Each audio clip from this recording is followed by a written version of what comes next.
দেখো স্ক্রিন দেখা যাচ্ছে তো? হ্যাঁ স্যার, স্ক্রিন দেখা যাচ্ছে। চলো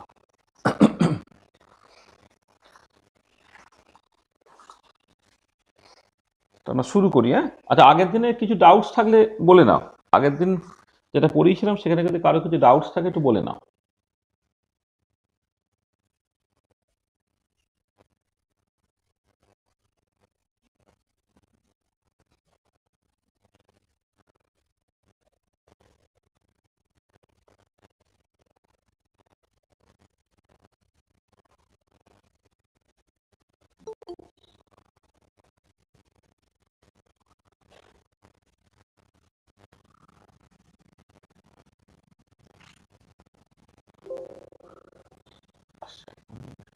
আসছে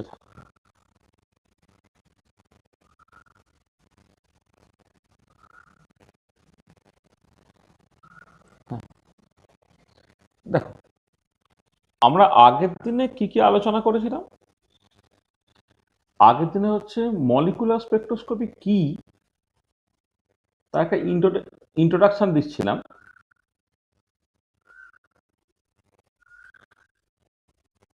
মলিকুলার স্পেকট্রোস্কোপি সেটা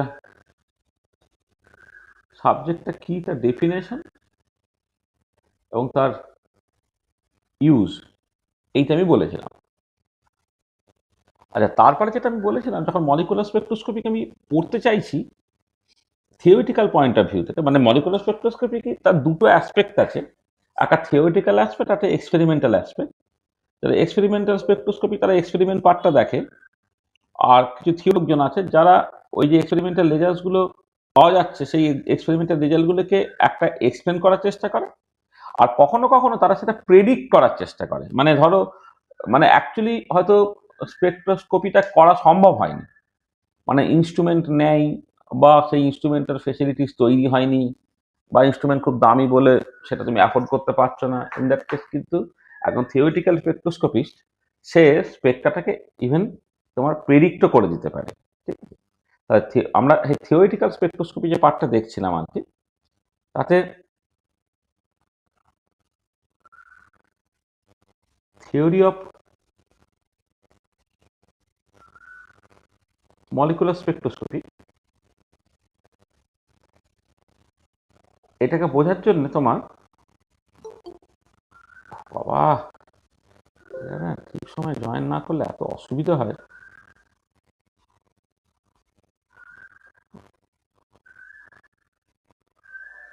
থিওরি অফ মলিকুলার স্পেকট্রোস্কোপি, তো মলিকুলার স্পেকট্রোস্কোপি থেকে থিওরিটিক্যাল পয়েন্ট অফ ভিউতে বোঝার জন্য তোমার তিনটে অ্যাপ্রোচ ছিল, থ্রি অ্যাপ্রোচেস।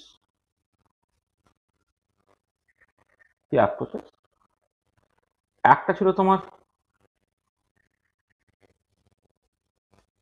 ক্লাসিক্যাল অ্যাপ্রোচ, যে ক্লাসিক্যাল অ্যাপ্রোচে মলিকুল এবং লাইট দুটোকেই ক্লাসিক্যালি ট্রিট করা হচ্ছে। মলিকুলকে জাস্ট একটা কালেকশন অফ চার্জ পার্টিকেলস ভাবা হচ্ছে, কারণ মলিকুলের মধ্যে পজিটিভলি চার্জ নিউক্লিয়াস আছে আর নেগেটিভলি চার্জ ইলেকট্রনস আছে, সেইটা ডিস্ট্রিবিউশন থাকছে। জ্বালিয়ে মারে তোরা, আরে বাবা ক্লাসটা ঠিক সময় জয়েন কর, না তো খুব অসুবিধে, কতবার আমি থামিয়ে থামিয়ে জয়েন করাবো। হ্যাঁ, ক্লাসিক্যাল অ্যাপ্রোচে মলিকুলটাকেও একটা ক্লাসিক্যাল অবজেক্ট হিসেবে ধরা হচ্ছে, মানে কালেকশন অফ চার্জ পার্টিকেল সেইভাবে ধরা হচ্ছে, আর লাইটটাকে একটা ইলেকট্রোম্যাগনেটিক রেডিয়েশন হিসেবে ধরা হচ্ছে। সেকেন্ড অ্যাপ্রোচটা ছিল হচ্ছে তোমার সেমি ক্লাসিক্যাল অ্যাপ্রোচ।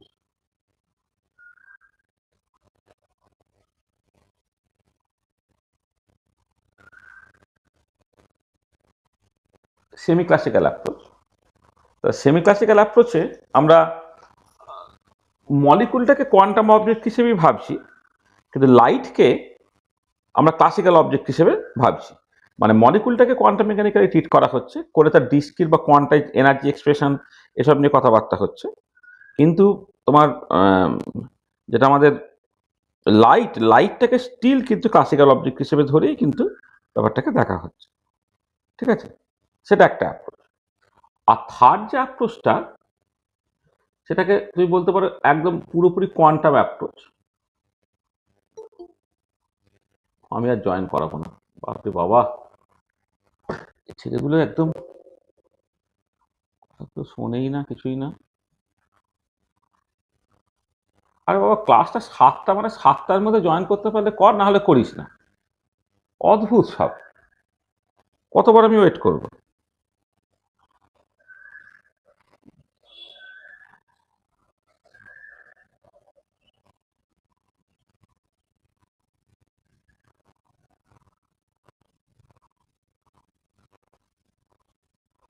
হ্যাঁ, এটা বলছিলাম যে classical approach, semi classical approach আর কোয়ান্টাম অ্যাপ্রোচ। যে কোয়ান্টাম অ্যাপ্রোচে মলিকুলটাকেও কোয়ান্টাম মেকানিক্যালি ট্রিট করা হচ্ছে, লাইটকেও কোয়ান্টাম মেকানিক্যালি ট্রিট করা হচ্ছে, এবং এদের মধ্যে ইন্টারাকশনটা কোয়ান্টাম মেকানিক্যালি ট্রিট করা হচ্ছে। আচ্ছা, ক্লাসিক্যাল অ্যাপ্রোচে যেটা বলেছিলাম যে মলিকুলটাকে যদি ক্লাসিক্যালি তুমি ট্রিট করছো, তাহলে মলিকুলের যে ডিফারেন্ট কাইন্ড অফ মোশন আছে এবং তার যে করসপন্ডিং এনার্জিগুলো সবাই কন্টিনিউয়াস। আর সবাই যদি কন্টিনিউয়াস হয়, তাহলে যে কোনো ফ্রিকোয়েন্সি লাইট কিন্তু সে অ্যাবজর্ব করতে পারবে, বা যে কোনো ওয়েভলেন্থের লাইট সে অ্যাবজর্ব করতে পারবে। সেখানে সমস্ত মলিকুল একই রকমের কন্টিনিউয়াস স্পেক্ট্রা দেবে। তাহলে সেই স্পেক্ট্রা থেকে একটার সঙ্গে আর একটা কোনো ডিফারেন্সিয়েট করতে পারবে না, এবং সেটা ইউজলেস। সেখানে মুড়ি মুরকির এক দর আর কি। সেখান থেকে তুমি কোনো রকমভাবে কোনো ইনফরমেশন ওখান থেকে বের করে উঠতে পারছো না। তুমি এইটুকু জাস্ট বলতে পারো কিন্তু কন্টিনিউয়াস স্পেক্ট্রা, ওই সিস্টেমের এনার্জিটা কন্টিনিউয়াস। এছাড়া তুমি আর কোনো ইনফরমেশনে তুমি পাচ্ছ না। যে একটা ধরো মলিকুলার স্ট্রাকচার নিয়ে কিছু ইনফরমেশন, তার মেকানিজম নিয়ে কিছু ইনফরমেশন, তার ডায়নামিক্স নিয়ে ইনফরমেশন, যেটা মলিকুলার স্পেকট্রোস্কোপি যে কারণে লোকে করে, সেগুলো ক্লাসিক্যাল অ্যাপ্রোচে করে তোমার হবে না। আচ্ছা, লাস্ট যেটা কোয়ান্টাম অ্যাপ্রোচ, যেটা quantum approach the best approach, কিন্তু প্রবলেম যেটা হচ্ছে এর যে ট্রিটমেন্টটা, ম্যাথামেটিক্যাল ট্রিটমেন্টগুলো কিন্তু অনেকটা ডিফিকাল্ট বা কমপ্লিকেটেড হয়ে যাবে। ম্যাথামেটিক্যাল ট্রিটমেন্টগুলো যদি কমপ্লিকেটেড হয়ে যায়, তাহলে সেটাকে কিন্তু হ্যান্ডেল করা বেশ সমস্যার পর্যায়ে তোমার পড়ে যাবে। তাহলে কোয়ান্টাম অ্যাপ্রোচ যেটা, তাহলে কোয়ান্টাম অ্যাপ্রোচে কিন্তু তোমার ওই মানে এটা একটু আরেকটু বড় যখন হবে, যখন রিসার্চ লেভেলে যাবে বা ফিজিক্যাল স্পেশাল তুমি পড়বে, সেখানে কিছুটা কোয়ান্টাম অ্যাপ্রোচ হয়তো ব্যবহার করতে হবে। কিন্তু তার আগে তোমাকে ওই সেমি ক্লাসিক্যাল অ্যাপ্রোচের মধ্যে নিজেদেরকে রাখতে হবে। অর্থাৎ আমরা এই আন্ডার গ্র্যাজুয়েটের শেষের দিকে বা পোস্ট গ্র্যাজুয়েটের প্রথম দিকে আমাদের মলিকুলার স্পেকট্রোস্কোপি পড়তে হবে, কিন্তু পুরোটাই সেমি ক্লাসিক্যাল অ্যাপ্রোচ। তাহলে আমাদের অ্যাপ্রোচ যেটা, এই অ্যাপ্রোচটা সেমি ক্লাসিক্যাল অ্যাপ্রোচ। আচ্ছা, এবারে সেমি ক্লাসিক্যাল অ্যাপ্রোচে কি করা হচ্ছে দেখো।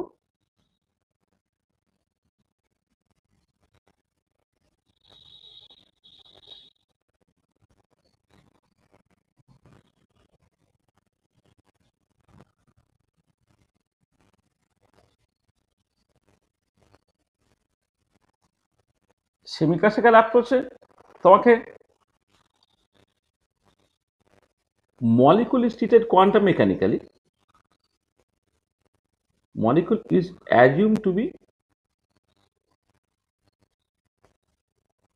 a quantum object.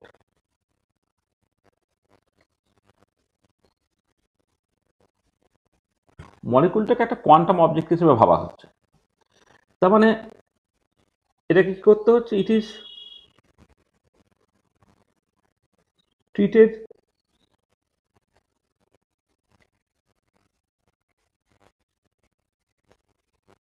quantum mechanically. এবার we get quantized or discrete energy levels,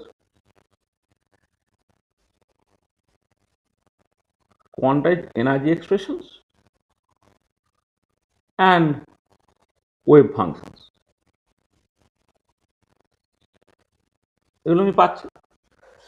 আচ্ছা, এবারে মলিকুলকে যখন তুমি কোয়ান্টাম মেকানিক্যালি ট্রিট করেছো, তুমি দেখেছিলে যে আন্ডার বিও অ্যাপ্রক্সিমেশন মলিকুলের যে বিভিন্ন রকমের মোশন আছে, তার translational motion, rotational motion, vibrational motion, electronic motion, প্রত্যেককে তুমি ইন্ডিপেন্ডেন্টলি ট্রিট করতে পারে। এই কনটেক্সটে তোমার এই বিও অ্যাপ্রক্সিমেশনটা তোমার লেগেছে। Born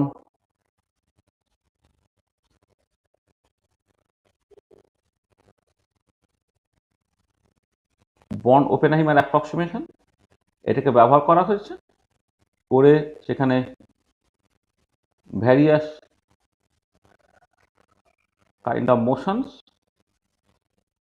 that is translation,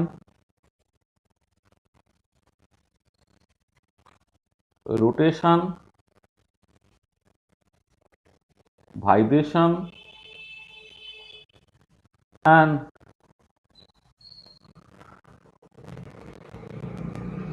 electronic motion all are assumed to be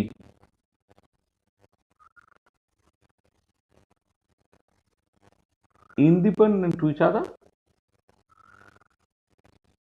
all are assumed to be independent to each other, প্রত্যেকে ইন্ডিপেন্ডেন্ট হিসেবে ভাবা হয়েছে এবং তার মতো করে এই ধরনের মোশনগুলিকে কোয়ান্টাম মেকানিক্যালি ট্রিট করে তবে কোয়ান্টাইজ এনার্জি এক্সপ্রেশন পাওয়া গেছে এবং সেখান থেকে তুমি কোয়ান্টাইজড, আচ্ছা ওখানে তো আগে লিখিয়েছি তো, মানে এখানে মলিকুলকে কোয়ান্টাম মেকানিক্যালি যখন ট্রিট করেছে এরকম একটা অ্যাপ্রক্সিমেশন তোমাকে ধরে নিতে হয়েছে, বর্ন ওপেনিমের অ্যাপ্রক্সিমেশন, বি অ্যাপ্রক্সিমেশন তোমাকে ধরে নিতে হয়েছে, কারণ এই অ্যাপ্রক্সিমেশনটা ধরার জন্য আমার লাইফটাকে তো অনেক সিম্পল হয়ে গেছে। না হলে অ্যাজ এ হোল মলিকুল কিন্তু খুব কমপ্লিকেটেড। যখন আমি বর্ন ওপেনহাইমের অ্যাপ্রক্সিমেশনটা ভ্যালিড হচ্ছে এটাকে অ্যাজিউম করে নিয়ে ট্রানজিশন, রোটেশন, ভাইব্রেশন এবং ইলেকট্রনিক মোশনকে আমি সেপারেটলি ট্রিট করতে পারছি, তখন তার বিভিন্ন রকমের এনার্জি এক্সপ্রেশনগুলো আমার পক্ষে বের করার সুবিধা হচ্ছে এবং তার জন্য বিভিন্ন মডেল সিস্টেম ব্যবহার করা হয়েছে। তো মডেল সিস্টেমের মধ্যে ধরো মানে ট্রানজিশন আর মোশনটাকে বোঝার জন্য পার্টিকুলার বক্স এই সিস্টেমটাকে ব্যবহার করা হয়েছে, রোটেশনের জন্য তোমার রিজিড রোটার এই মডেলটাকে ধরা হয়েছে, ভাইব্রেশনের জন্য সিম্পল হারমোনিক অসিলেটর এইটাকে ধরা হয়েছে, আর ইলেকট্রনিক মোশনের জন্য যদি তুমি অ্যাটমিক এনার্জি নিয়ে কথাবার্তা বলো তখন কিন্তু ওয়ান ইলেকট্রন অ্যাটম বা আয়নস তাদেরকে তোমার মডেল সিস্টেম হিসেবে ধরা হয়। কিন্তু আমার এখানে মলিকুল নিয়ে কথাবার্তা বলে সেই যে হাইড্রোজেন অ্যাটম বা হাইড্রোজেন লাইক ওয়ান ইলেকট্রন আয়নকে সলভ করে তুমি অ্যাটমিক অরবিটালস পেলে, এবার সেই অ্যাটমিক অরবিটালসগুলোর লিনিয়ার কম্বিনেশন দিয়ে তোমাকে মলিকুলার অরবিটাল তৈরি হচ্ছে, লিনিয়ার কম্বিনেশন অ্যাটমিক অরবিটাল এলসিও করতে হচ্ছে, করে সেখান থেকে বিভিন্ন রকমের এমও এবং তার যে এনার্জিগুলো পাওয়া যাচ্ছে সেইগুলো মোটামুটিভাবে একটা স্টার্টিং পয়েন্ট আর কি, ঠিক আছে। সেই মতো করে ইলেকট্রনিক এনার্জি সম্বন্ধে একটুখানি ধারণা হয়েছে এবং তার সঙ্গে সঙ্গে তোমার ওই যে ওয়েভ ফাংশন যেগুলো, সেই ওয়েভ ফাংশনগুলো নিয়েও মোটামুটি একটা ধারণা, মানে অলরেডি কোয়ান্টাম মেকানিক্স যখন তোমরা পড়েছো, আমরা আগের দিন খুব মানে একটা ওভারভিউ দিয়ে দিয়েছি, কিন্তু তোমরা যখন কোয়ান্টাম মেকানিক্স পড়বে সেই কোয়ান্টাম মেকানিক্সের মধ্যে কিন্তু এই রেজাল্টগুলোকে পড়া হয়ে যাবে এটা। আচ্ছা, আর কি এখানে লাইট যেটা মানে এই অ্যাপ্রোচে, মানে আমাদের সেমি ক্লাসিক্যাল অ্যাপ্রোচে মলিকুলটাকে তো কোয়ান্টাম অবজেক্ট হিসেবে ধরা হয়েছে, কিন্তু লাইটটাকে স্টিল ধরা হচ্ছে এখানে light is still assumed to be a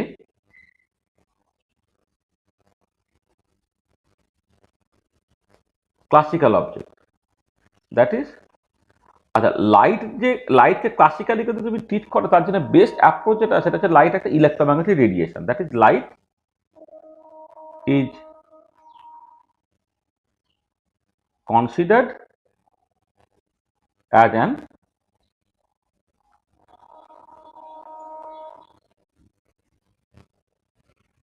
electromagnetic radiation. Light is considered as an electromagnetic radiation. Light কিন্তু একটা ইলেকট্রোম্যাগনেটিক রেডিয়েশন হিসেবে ধরা হচ্ছে, ঠিক আছে। তাহলে আমি যখন মলিকুলার স্পেকট্রোস্কোপিকে ডিফাইন করছি, তাহলে মানে আমাদের সেমি ক্লাসিক্যাল অ্যাপ্রোচে molecular spectroscopy is defined as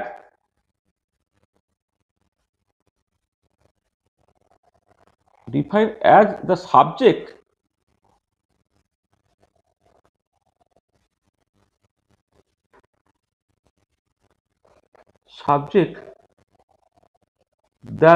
that deals with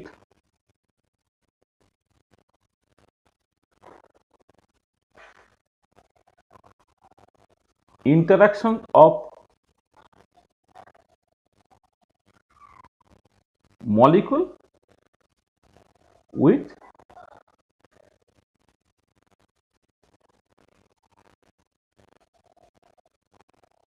electromagnetic radiation. তাহলে আমরা যখন প্রথমে মলিকুলার স্পেকট্রোস্কোপি ডিফাইন করেছিলাম বলেছিলাম molecular spectroscopy deals with interactions of molecule with light, কিন্তু সেমি ক্লাসিক্যাল অ্যাপ্রোচে লাইটটা কিন্তু ইলেকট্রোম্যাগনেটিক রেডিয়েশন হয়ে গেল।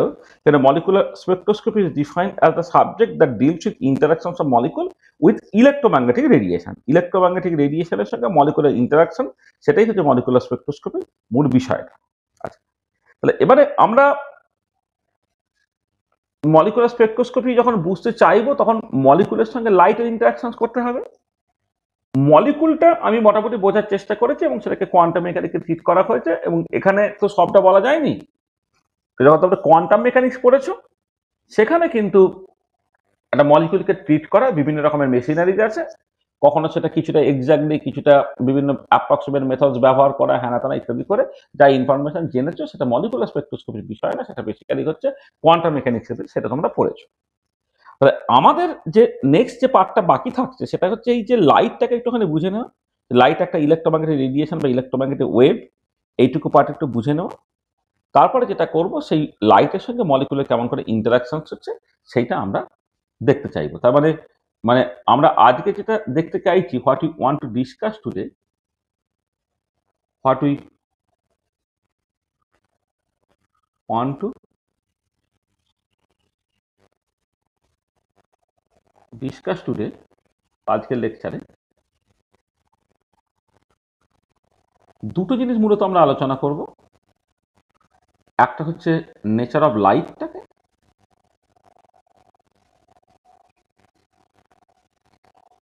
লাইট, আর 2 নম্বর হচ্ছে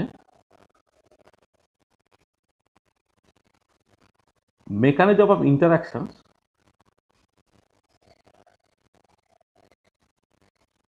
between molecule and light। তাহলে একটা হচ্ছে নেচার অফ লাইটটাকে বুঝে নাও, আর একটা হচ্ছে mechanism of interaction between molecule and light, এটাকে বুঝে নেওয়া।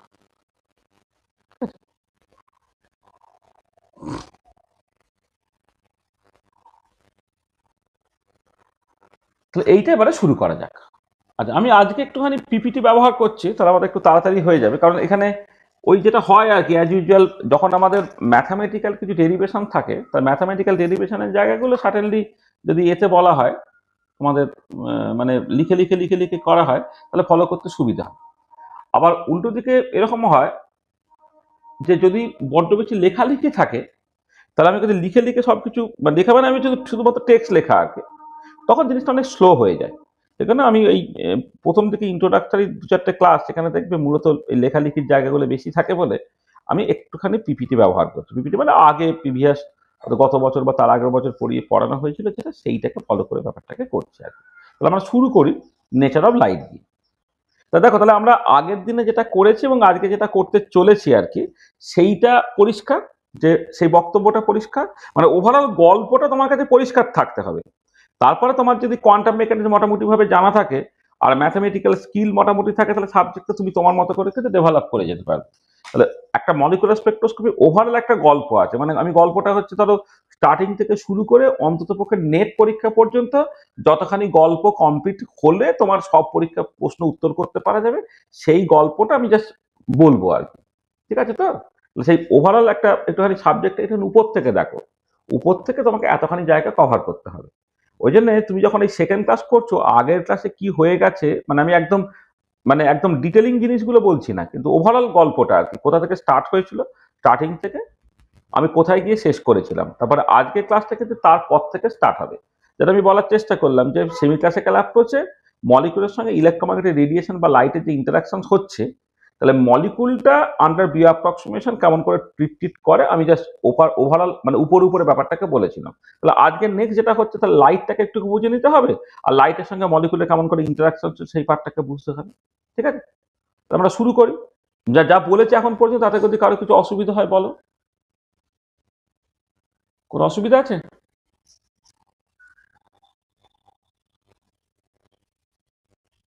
কিছু প্রবলেম আছে? না স্যার। আচ্ছা, চলো তাহলে আমরা আলোর প্রকৃতি বা নেচার অফ লাইট নিয়ে কিছু কথাবার্তা বলি। আচ্ছা, আলো কি এইটা নিয়ে না অনেক দিন থেকেই, অনেক আগে থেকে বিজ্ঞানীদের মধ্যে কিন্তু অনেক রকমের বিতর্ক থাকে আর কি। সেখানে আলোর প্রকৃতি তার বিভিন্ন রকমের থিওরি আছে। মোটামুটি এই মডার্ন সায়েন্স যখন থেকে শুরু হয়েছে বা লিখিত সায়েন্স যখন থেকে শুরু হয়েছে তখন থেকে যদি হিসেব করা যায় তাহলে স্টার্টিংটা তুমি ধরতে পারো নিউটনস কর্পাসকুলার থিওরি থেকে।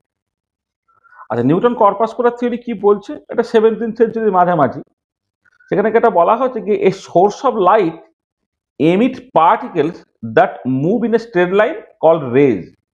মানে আলোর উৎস, ধরো একটা বাতি জ্বলছে বা একটা বাল্ব জ্বলছে, এগুলো সব আলোর উৎস। সে আলোর উৎস কি করছে না, সে কিছু লাইট মানে কিছু পার্টিকেল ছাড়ছে। যে পার্টিকেলগুলো সরল রেখায় যায় তাদেরকে বলা হয় রশ্মি বা raise. When these rays fall on our eyes, then there is a sensation of vision. সেই আলোগুলো যখন তোমার চোখে পড়ছে তখন তোমার একটা দেখার অনুভূতি তৈরি হচ্ছে। তাহলে আলোটা কি হচ্ছে? নিউটন কর্পাসকুলার থিওরিতে লাইট কি হলো না, a source of light emits particle that moves in a straight line called rays. When these rays fall on our eyes, then there is a sensation of vision. আচ্ছা, এই যে নিউটনের মানে এখানে basically কি হলো, তার মানে দেখো এই লাইটটাকে কালেকশন অফ পার্টিকেলস ভাবা হলো। লাইটের সোর্সে কিছু পার্টিকেল ছাড়ছে, কণা, সেগুলো সরল রেখায় যায় এবং সে যখন আমার চোখে পড়ছে একটা সেন্সেশন অফ ভিশন তৈরি হয়। তাহলে this explains rectilinear propagation of light. আলোর যে সরলরৈখিক গতি আছে সেইটা নিউটনের কর্পাসকুলার থিওরি থেকে বুঝে নেওয়া যায়। এছাড়া আলো যে প্রতিফলন এবং প্রতিসরণ করে, রিফ্লেকশন রিফ্র্যাকশন, এইগুলো কিন্তু নিউটনের কর্পাসকুলার থিওরি থেকে পরিষ্কারভাবে বুঝতে পারা যায়। কিন্তু এই থিওরি যেগুলো এক্সপ্লেন করতে পারে না সেগুলো বেসিক্যালি ওয়েভের সঙ্গে অ্যাসোসিয়েটেড যে প্রপার্টিগুলো, যেমন ডিফ্র্যাকশন, ইন্টারফেয়ারেন্স, পোলারাইজেশন, এই যে ফেনোমেননগুলো কিন্তু নিউটন কর্পাসকুলার থিওরি থেকে বুঝতে পারা যায় না। মানে ডিফ্র্যাকশন, ইন্টারফেয়ারেন্স, পোলারাইজেশন, এছাড়া হচ্ছে তোমার ইলেকট্রিক্যাল আর magnetic properties associated to light, electrical and magnetic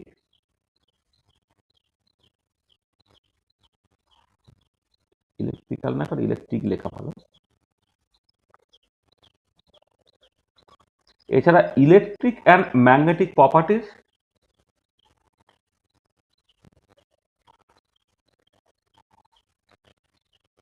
associated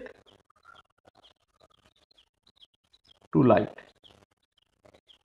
electrical আর magnetic properties associated to light, সেইটা কিন্তু নিউটনের কর্পাসকুলার থিওরি থেকে বোঝা যায় না এটা। আর তখন এই photo electric effect, Compton effect, এই যে ফেনোমেনাগুলো তখন ছিল না।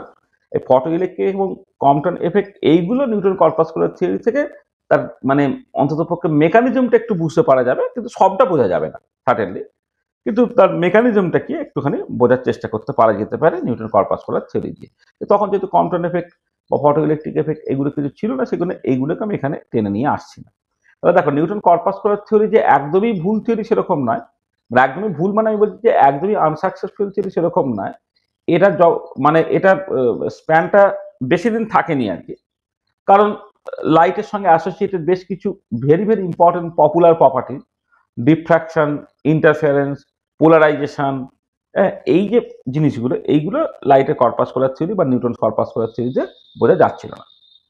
আচ্ছা, তারপর যেটা চলে এলো সেটা ভীষণ ইম্পর্টেন্ট, সেটা হচ্ছে তোমার হাইগেনস, ফ্রেসনেল এবং ইয়াং, তারা সবাই মিলে একটা ওয়েভ থিওরি অফ লাইট সেটা তারা ডেভেলপ করেছিলেন। মানে একই সময়ে নয়, বিভিন্ন সময়ে বিভিন্ন জনে। তাহলে হাইগেনস, ফ্রেসনেল এবং ইয়াং তারা একটা ওয়েভ থিওরি দিল। দেখো এই যে আমি পরে ম্যাক্সওয়েল ইলেকট্রোম্যাগনেটিক থিওরি একটা ওয়েভ থিওরি, কিন্তু সেখানে ওয়েভটা একটু অন্য রকমের ওয়েভ। এখানে হচ্ছে যেমন করে সাউন্ড ওয়েভ হয়, ঠিক এটাও হচ্ছে একটা মেকানিক্যাল ওয়েভ। সাউন্ড ওয়েভ একটা মেকানিক্যাল ওয়েভ। হাইগেন, ফ্রেসনেল এবং ইয়াং এর যে ওয়েভ থিওরি, সেখানে ওয়েভ কিন্তু একটা মেকানিক্যাল ওয়েভ। আচ্ছা, প্রথমে হাইগেন্স কি বললেন? হাইগেন যেটা বললেন, একদম সাউন্ড ওয়েভের মতো লাইট একটা লঙ্গিটিউডিনাল ওয়েভ বা অনুদৈর্ঘ্য তরঙ্গ। তোমরা জানো ওয়েভ দু রকমের হয়, একটা ট্রান্সভার্স ওয়েভ, একটা লঙ্গিটিউডিনাল ওয়েভ। ট্রান্সভার্স ওয়েভের ক্ষেত্রে যেটা হয় যে তোমার যেদিকে তোমার পার্টিকেলগুলো অসিলেট করছে যে প্লেনে, তার পারপেন্ডিকুলার প্লেনে কিন্তু অ্যাকচুয়ালি ওয়েভটা মুভ করছে। ধরো যদি লাইটের মুভমেন্ট ওয়াই ডিরেকশন বরাবর হয়, তাহলে অসিলেশনটা কিন্তু এক্স ওয়াই প্লেনে হবে পার্টিকেল। আবার উল্টো দিকে যখন অনুদৈর্ঘ্য তরঙ্গ হবে বা লংগিটিউডিনাল ওয়েভ হবে লাইক সাউন্ড ওয়েভ, সেখানে হচ্ছে অসিলেশনটা যে ডিরেকশনে হবে সেই ডিরেকশনেই তোমার প্রোপাগেশনটা হবে। হাইগেন্স প্রথমে যেটা বললেন, লাইট একটা longitudinal wave that moves like a sound wave in a medium call ether. তিনি যেটা বললেন যে এই বিশ্ব ব্রহ্মাণ্ড জুড়ে একটা ইনটেঞ্জিবল একটা মিডিয়াম আছে যাকে বলে ইথার মাধ্যম। তাই ইথার মাধ্যম দিয়ে কিন্তু তোমার লাইটটা প্রোপাগেট করে এটা। এবং এই যে থিওরিটা, সেই থিওরি থেকে রিফ্লেকশন, রিফ্র্যাকশন, ডিফ্র্যাকশন, ইন্টারফেয়ারেন্স, এই ফেনোমেনাগুলো সব ব্যাখ্যা করতে পারবে।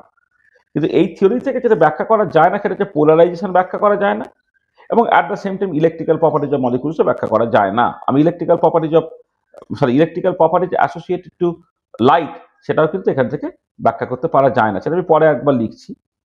আর এবার এই পোলারাইজেশনটা যেমন ডিফ্র্যাকশন, ইন্টারফেয়ারেন্স, পোলারাইজেশন না এক নিঃশ্বাসে একসাথে উচ্চারিত হয়। যখন ওয়েব থিওরি দিয়ে রিফ্লেকশন, ডিফ্র্যাকশন এবং ইন্টারফেয়ারেন্স, রিফ্লেকশন তো নিউটন থেকেও ব্যাখ্যা করা যেত, তাহলে এখানে অ্যাডিশনালি ডিফ্র্যাকশন এবং ইন্টারফেয়ারেন্সটা ব্যাখ্যা করা গেল। এবং 1802 সালে বিজ্ঞানী ইয়াং, এটা হচ্ছে তোমার 1778-এ হচ্ছে হাইগেন্সের ওয়েব থিওরি ছিল। তারপর হচ্ছে তোমার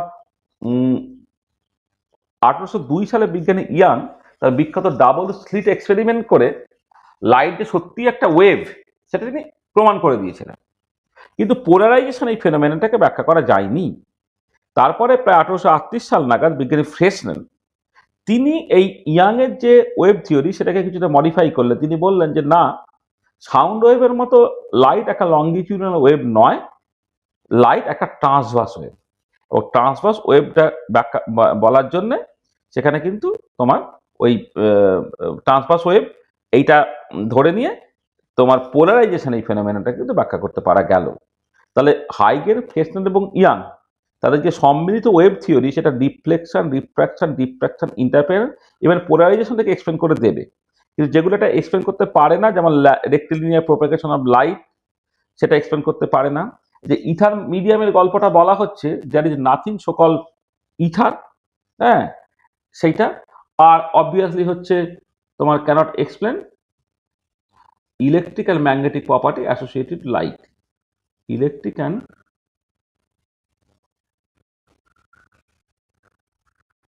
ম্যাগনেটিক প্রপার্টি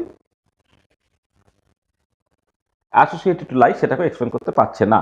তাহলে দেখো, তাহলে এটা খেয়াল করো যে হাইগেন্স তার যে ওয়েব থিওরি সেখানে রিফ্লেকশন, রিফ্র্যাকশন, ডিফ্র্যাকশন, ইন্টারফেয়ারেন্স এগুলোকে এক্সপ্লেন করতে পারা যাবে।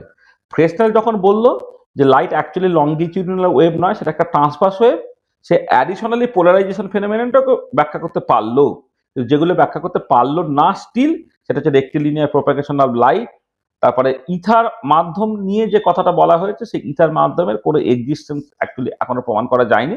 তবে ইথার মাধ্যমে যে গল্পটা সাজানো হয়েছে সেটা একটা ভেগ। আর electrical magnetic properties associated to light সেটাও কিন্তু এই থিওরি থেকে এক্সপ্লেন করতে পারা যায়নি। এটা এখানে আরেকটা কথা এখানে বলিনি যে মানে তোমার young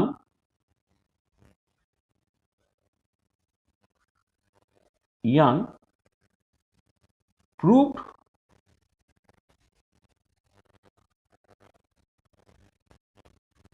wave theory of light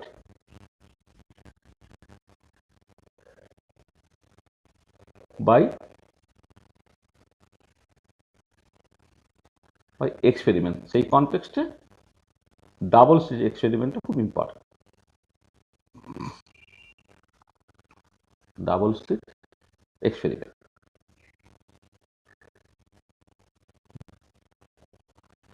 আচ্ছা, তাহলে হাইগেন, ফ্রেসনেল এবং ইয়াং তারা যে ওয়েব থিওরিটা দিলেন, সেই ওয়েব থিওরিও কিন্তু লাইটের সমস্ত প্রপার্টিগুলোকে ব্যাখ্যা করতে পারলো না। যেমন রেক্টিলিনিয়ার প্রোপাগেশন অফ লাইট ব্যাখ্যা করতে পারলো না।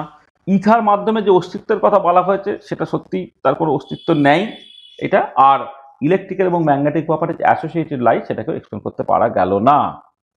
তার কিছুদিন পরে 1859 নাগাদ ম্যাক্সওয়েল তার বিখ্যাত ইলেকট্রোম্যাগনেটিক থিওরি দিলেন, যেটা বলা হয় যে one of the most successful theory associated to light. এটা যে most successful theory associated to light.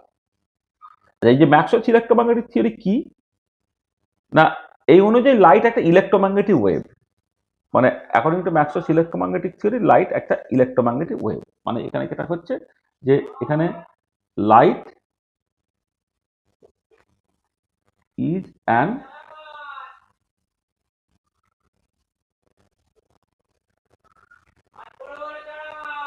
Electromagnetic wave. This is important, light একটা ইলেকট্রোম্যাগনেটিক ওয়েভ। আচ্ছা, এই থিওরি থেকে আরেকটু ভেতরে ঢুকতে হবে, কারণ আমাদের সেমি ক্লাসিক্যাল ট্রিটমেন্টে লাইটকে ইলেকট্রোম্যাগনেটিক রেডিয়েশন হিসেবেই ধরা হবে। আচ্ছা, এই থিওরিতে বলা হচ্ছে যে when a charged particle oscillates then it produces an electromagnetic radiation। একটা চার্জ পার্টিকেল, সেটা ইলেকট্রন হতে পারে, কোন একটা আয়ন হতে পারে, সে যখন অসিলেট করে বা তার একটা অ্যাক্সিলারেশন বা ডিসিলারেশন থাকে, তাহলে সে ইলেকট্রোম্যাগনেটিক রেডিয়েশন ছাড়ে। আর it is an inseparable oscillating electric field vector and magnetic field vector which are mutually perpendicular and perpendicular to the direction of propagation of light. মানে এক্ষেত্রে যেটা হয় যে এই লাইটের সঙ্গে অ্যাসোসিয়েট একটা ইলেকট্রিক ফিল্ড ভেক্টর থাকে, একটা ম্যাগনেটিক ফিল্ড ভেক্টর থাকে, তারা একে অপরের সঙ্গে পারপেন্ডিকুলার, ইনসেপারেবল, এবং এরা হচ্ছে যে মানে এরা যে প্লেনে অসিলেট করছে, ডিরেকশন অফ প্রোপাগেশন অফ লাইটটা হচ্ছে তার পারপেন্ডিকুলার প্লেনে হয়।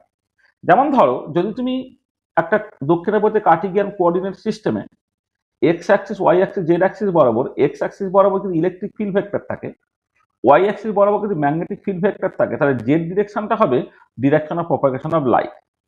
আসলে ডিরেকশন অফ প্রোপাগেশন অফ লাইটটা হচ্ছে সবসময় ই ক্রস এইচ এর দিকে।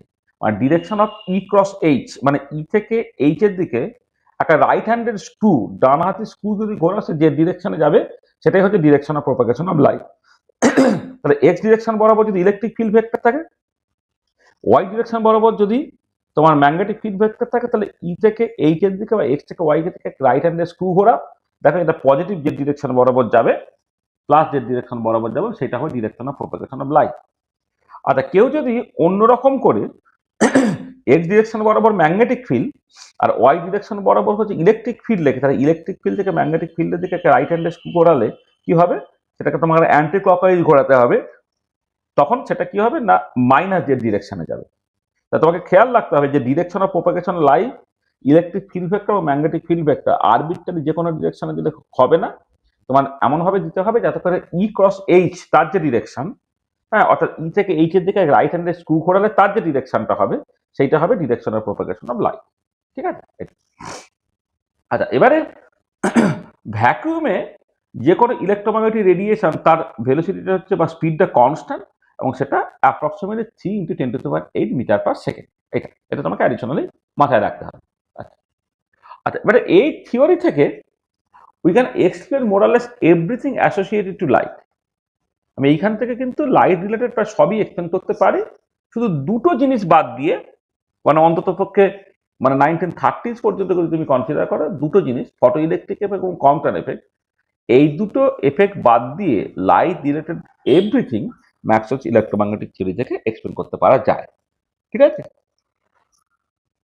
এবং এই যে দুটো পার্ট, ফটো ইলেকট্রিক এবং কম্পটন এফেক্ট, এই এফেক্টগুলোকে এক্সপ্লেন করতে গেলে আইনস্টাইন লাইটের জন্য আবার নতুন থিওরি দিলেন। সেখানে কি বলা হলো, লাইট একটা কালেকশন অফ ফোটনস, হ্যাঁ, এবং এই ফোটনের সঙ্গে অ্যাসোসিয়েট, এটা মানে লাইট একটা এনার্জি প্যাকেটের মতো, হ্যাঁ, তাদের এনার্জি হচ্ছে, তাদেরকে বলা হয় ফোটন, এবং সেই ফোটনের সঙ্গে অ্যাসোসিয়েটেড এনার্জি ইটা হচ্ছে এইচ নিউ বা এইচ সি বাই ল্যামডা বা এইচ সি নিউ, বা আমি ফ্রিকোয়েন্সি, ওয়েভলেন্থ, ওয়েভ নাম্বার এগুলো বলবো। আর পরে কম্পটন এফেক্টকে এক্সপ্লেন করার জন্য অ্যাডিশনালি যেটা ধরে নেওয়া হলো যে লাইটের সঙ্গে অ্যাসোসিয়েটেড একটা মোমেন্টাম আছে, তাহলে এনার্জি অ্যাসোসিয়েটেড টু ফোটন হচ্ছে এইটা। আর তোমার মানে পরে লেখা নেই হয়তো, আছে কি বলে দিচ্ছি, এখানে লিখে নিই একটুখানি। আর একটা হচ্ছে মোমেন্টাম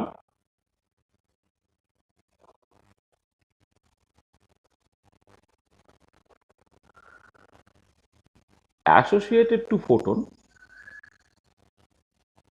পিটা হচ্ছে তোমার h/λ। তাহলে লাইটের যে লাইট লাইট মানে ম্যাক্সওয়েলস ইলেকট্রোম্যাগনেটিক থিওরিতে যে লাইট একটা ইলেকট্রোম্যাগনেটিক রেডিয়েশন, তা দিয়ে লাইট রিলেটেড প্রায় সবই এক্সপ্লেন করতে পারা যায়, দু একটা জিনিস বাদ দিয়ে। একটা হচ্ছে ফটো ইলেকট্রিক এফেক্ট, একটা হচ্ছে কম্পটন এফেক্ট। ফটো ইলেকট্রিক এবং কম্পিউটার ইফেক্টকে এক্সপ্লেন করার জন্য লাইটকে ধরে নিতে হচ্ছে ওটা জাস্ট ওয়েভ না, light is a collection of energy packets called photons. প্রত্যেকটা ফোটনের এনার্জি এইচ নিউ এবং প্রত্যেকটা ফোটনের সঙ্গে associated momentum p equal to h over lambda. এটা মানে বেসিক্যালি দেখো স্টার্টিংটা যা দিয়ে হয়েছিল নিউটন কর্পাসকোলার থিওরি, যেখানে লাইটকে কালেকশন অফ পার্টিকেলস ভাবা হলো, শেষটাও হচ্ছে একই জায়গা থেকে লাইটকে কালেকশন অফ কিন্তু পার্টিকেলসই ধরে ধরে নেওয়া হচ্ছে। কিন্তু ওক্ষেত্রে নিউটনের সময় যে কর্পাসকোলার থিওরিতে যে পার্টিকেলগুলো ধরা হয়েছিল সেই পার্টিকেলগুলো ম্যাসিভ পার্টিকেল, যার একটা মানে মাস আছে। কিন্তু এখানে যে পার্টিকেলগুলোকে ধরা হলো যেটা ফোটন, তারা কিন্তু ম্যাসিভ পার্টিকেল নয়, তাদের রেস্ট মাস কিন্তু জিরো।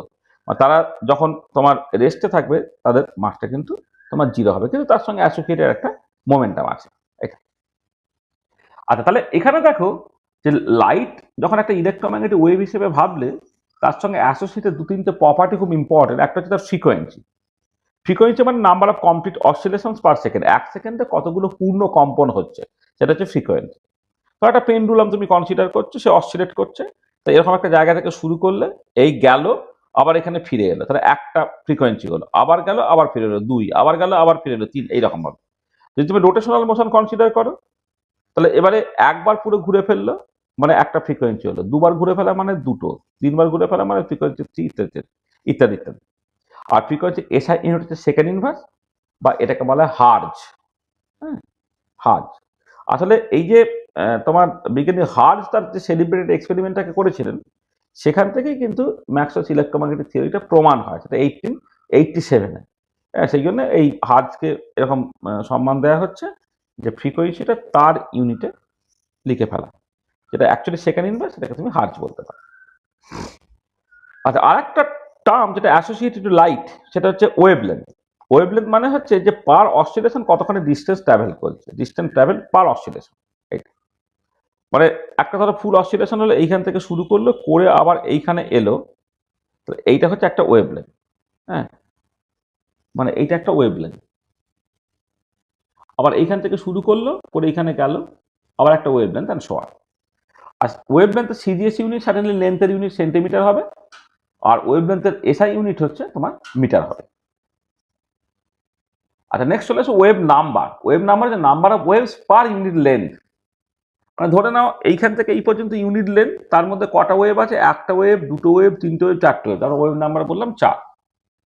মানে পার ইউনিট লেন্থে কতগুলো ওয়েভ আছে, এটা পরিষ্কার হচ্ছে 1/λ হবে। কারণ একটা ওয়েভের জন্য যতখানি ডিস্টেন্স থাকে সেটা হচ্ছে ল্যামডা, তাহলে ইউনিট লেন্থে কতগুলো রকম ল্যামডা থাকবে, কতগুলো রকম ওয়েভ থাকবে, 1/λটা। ওয়েভ নাম্বার হচ্ছে 1/λ। তা CGS unit centimetre inverse, SI unit হচ্ছে মিটার ইনভার্স। আচ্ছা, এবং যেটা ভীষণ ইম্পর্টেন্ট পয়েন্ট, যে ফ্রিকোয়েন্সি এবং ওয়েভলেন্থ এইরকম ভাবে রিলেটেড, নিউ ইন্টু ল্যামডা, সেটা হচ্ছে ভেলোসিটি হয়। খুব স্বাভাবিক ব্যাপার, যদি কোনো একটা ওয়েভ প্রোপাগেট করে তাহলে একটা অসিলেশনের জন্য ল্যামডা পাস যায়। এবারে ফ্রিকোয়েন্সি নিউ মানে কি, এক সেকেন্ডে নিউটা অসিলেশন হচ্ছে, তার নিউ ইন্টু ল্যামডা হচ্ছে ভেলোসিটিটা হয়, এটা মাথায়, ভেলোসিটি বা স্পিড যাই বলো সেটা তোমার হচ্ছে। আর এনার্জি অফ দ্য ফোটন, যেটা ইকুয়াল টু এইচ নিউ লিখেছিলাম, সেটা h nu equal to h c by lambda equal to h c nu bar. মানে যেখানে এইচ হচ্ছে প্লাঙ্ক কনস্ট্যান্ট, তার ভ্যালু হচ্ছে 6.626 ইন্টু 10⁻34 জুল সেকেন্ড।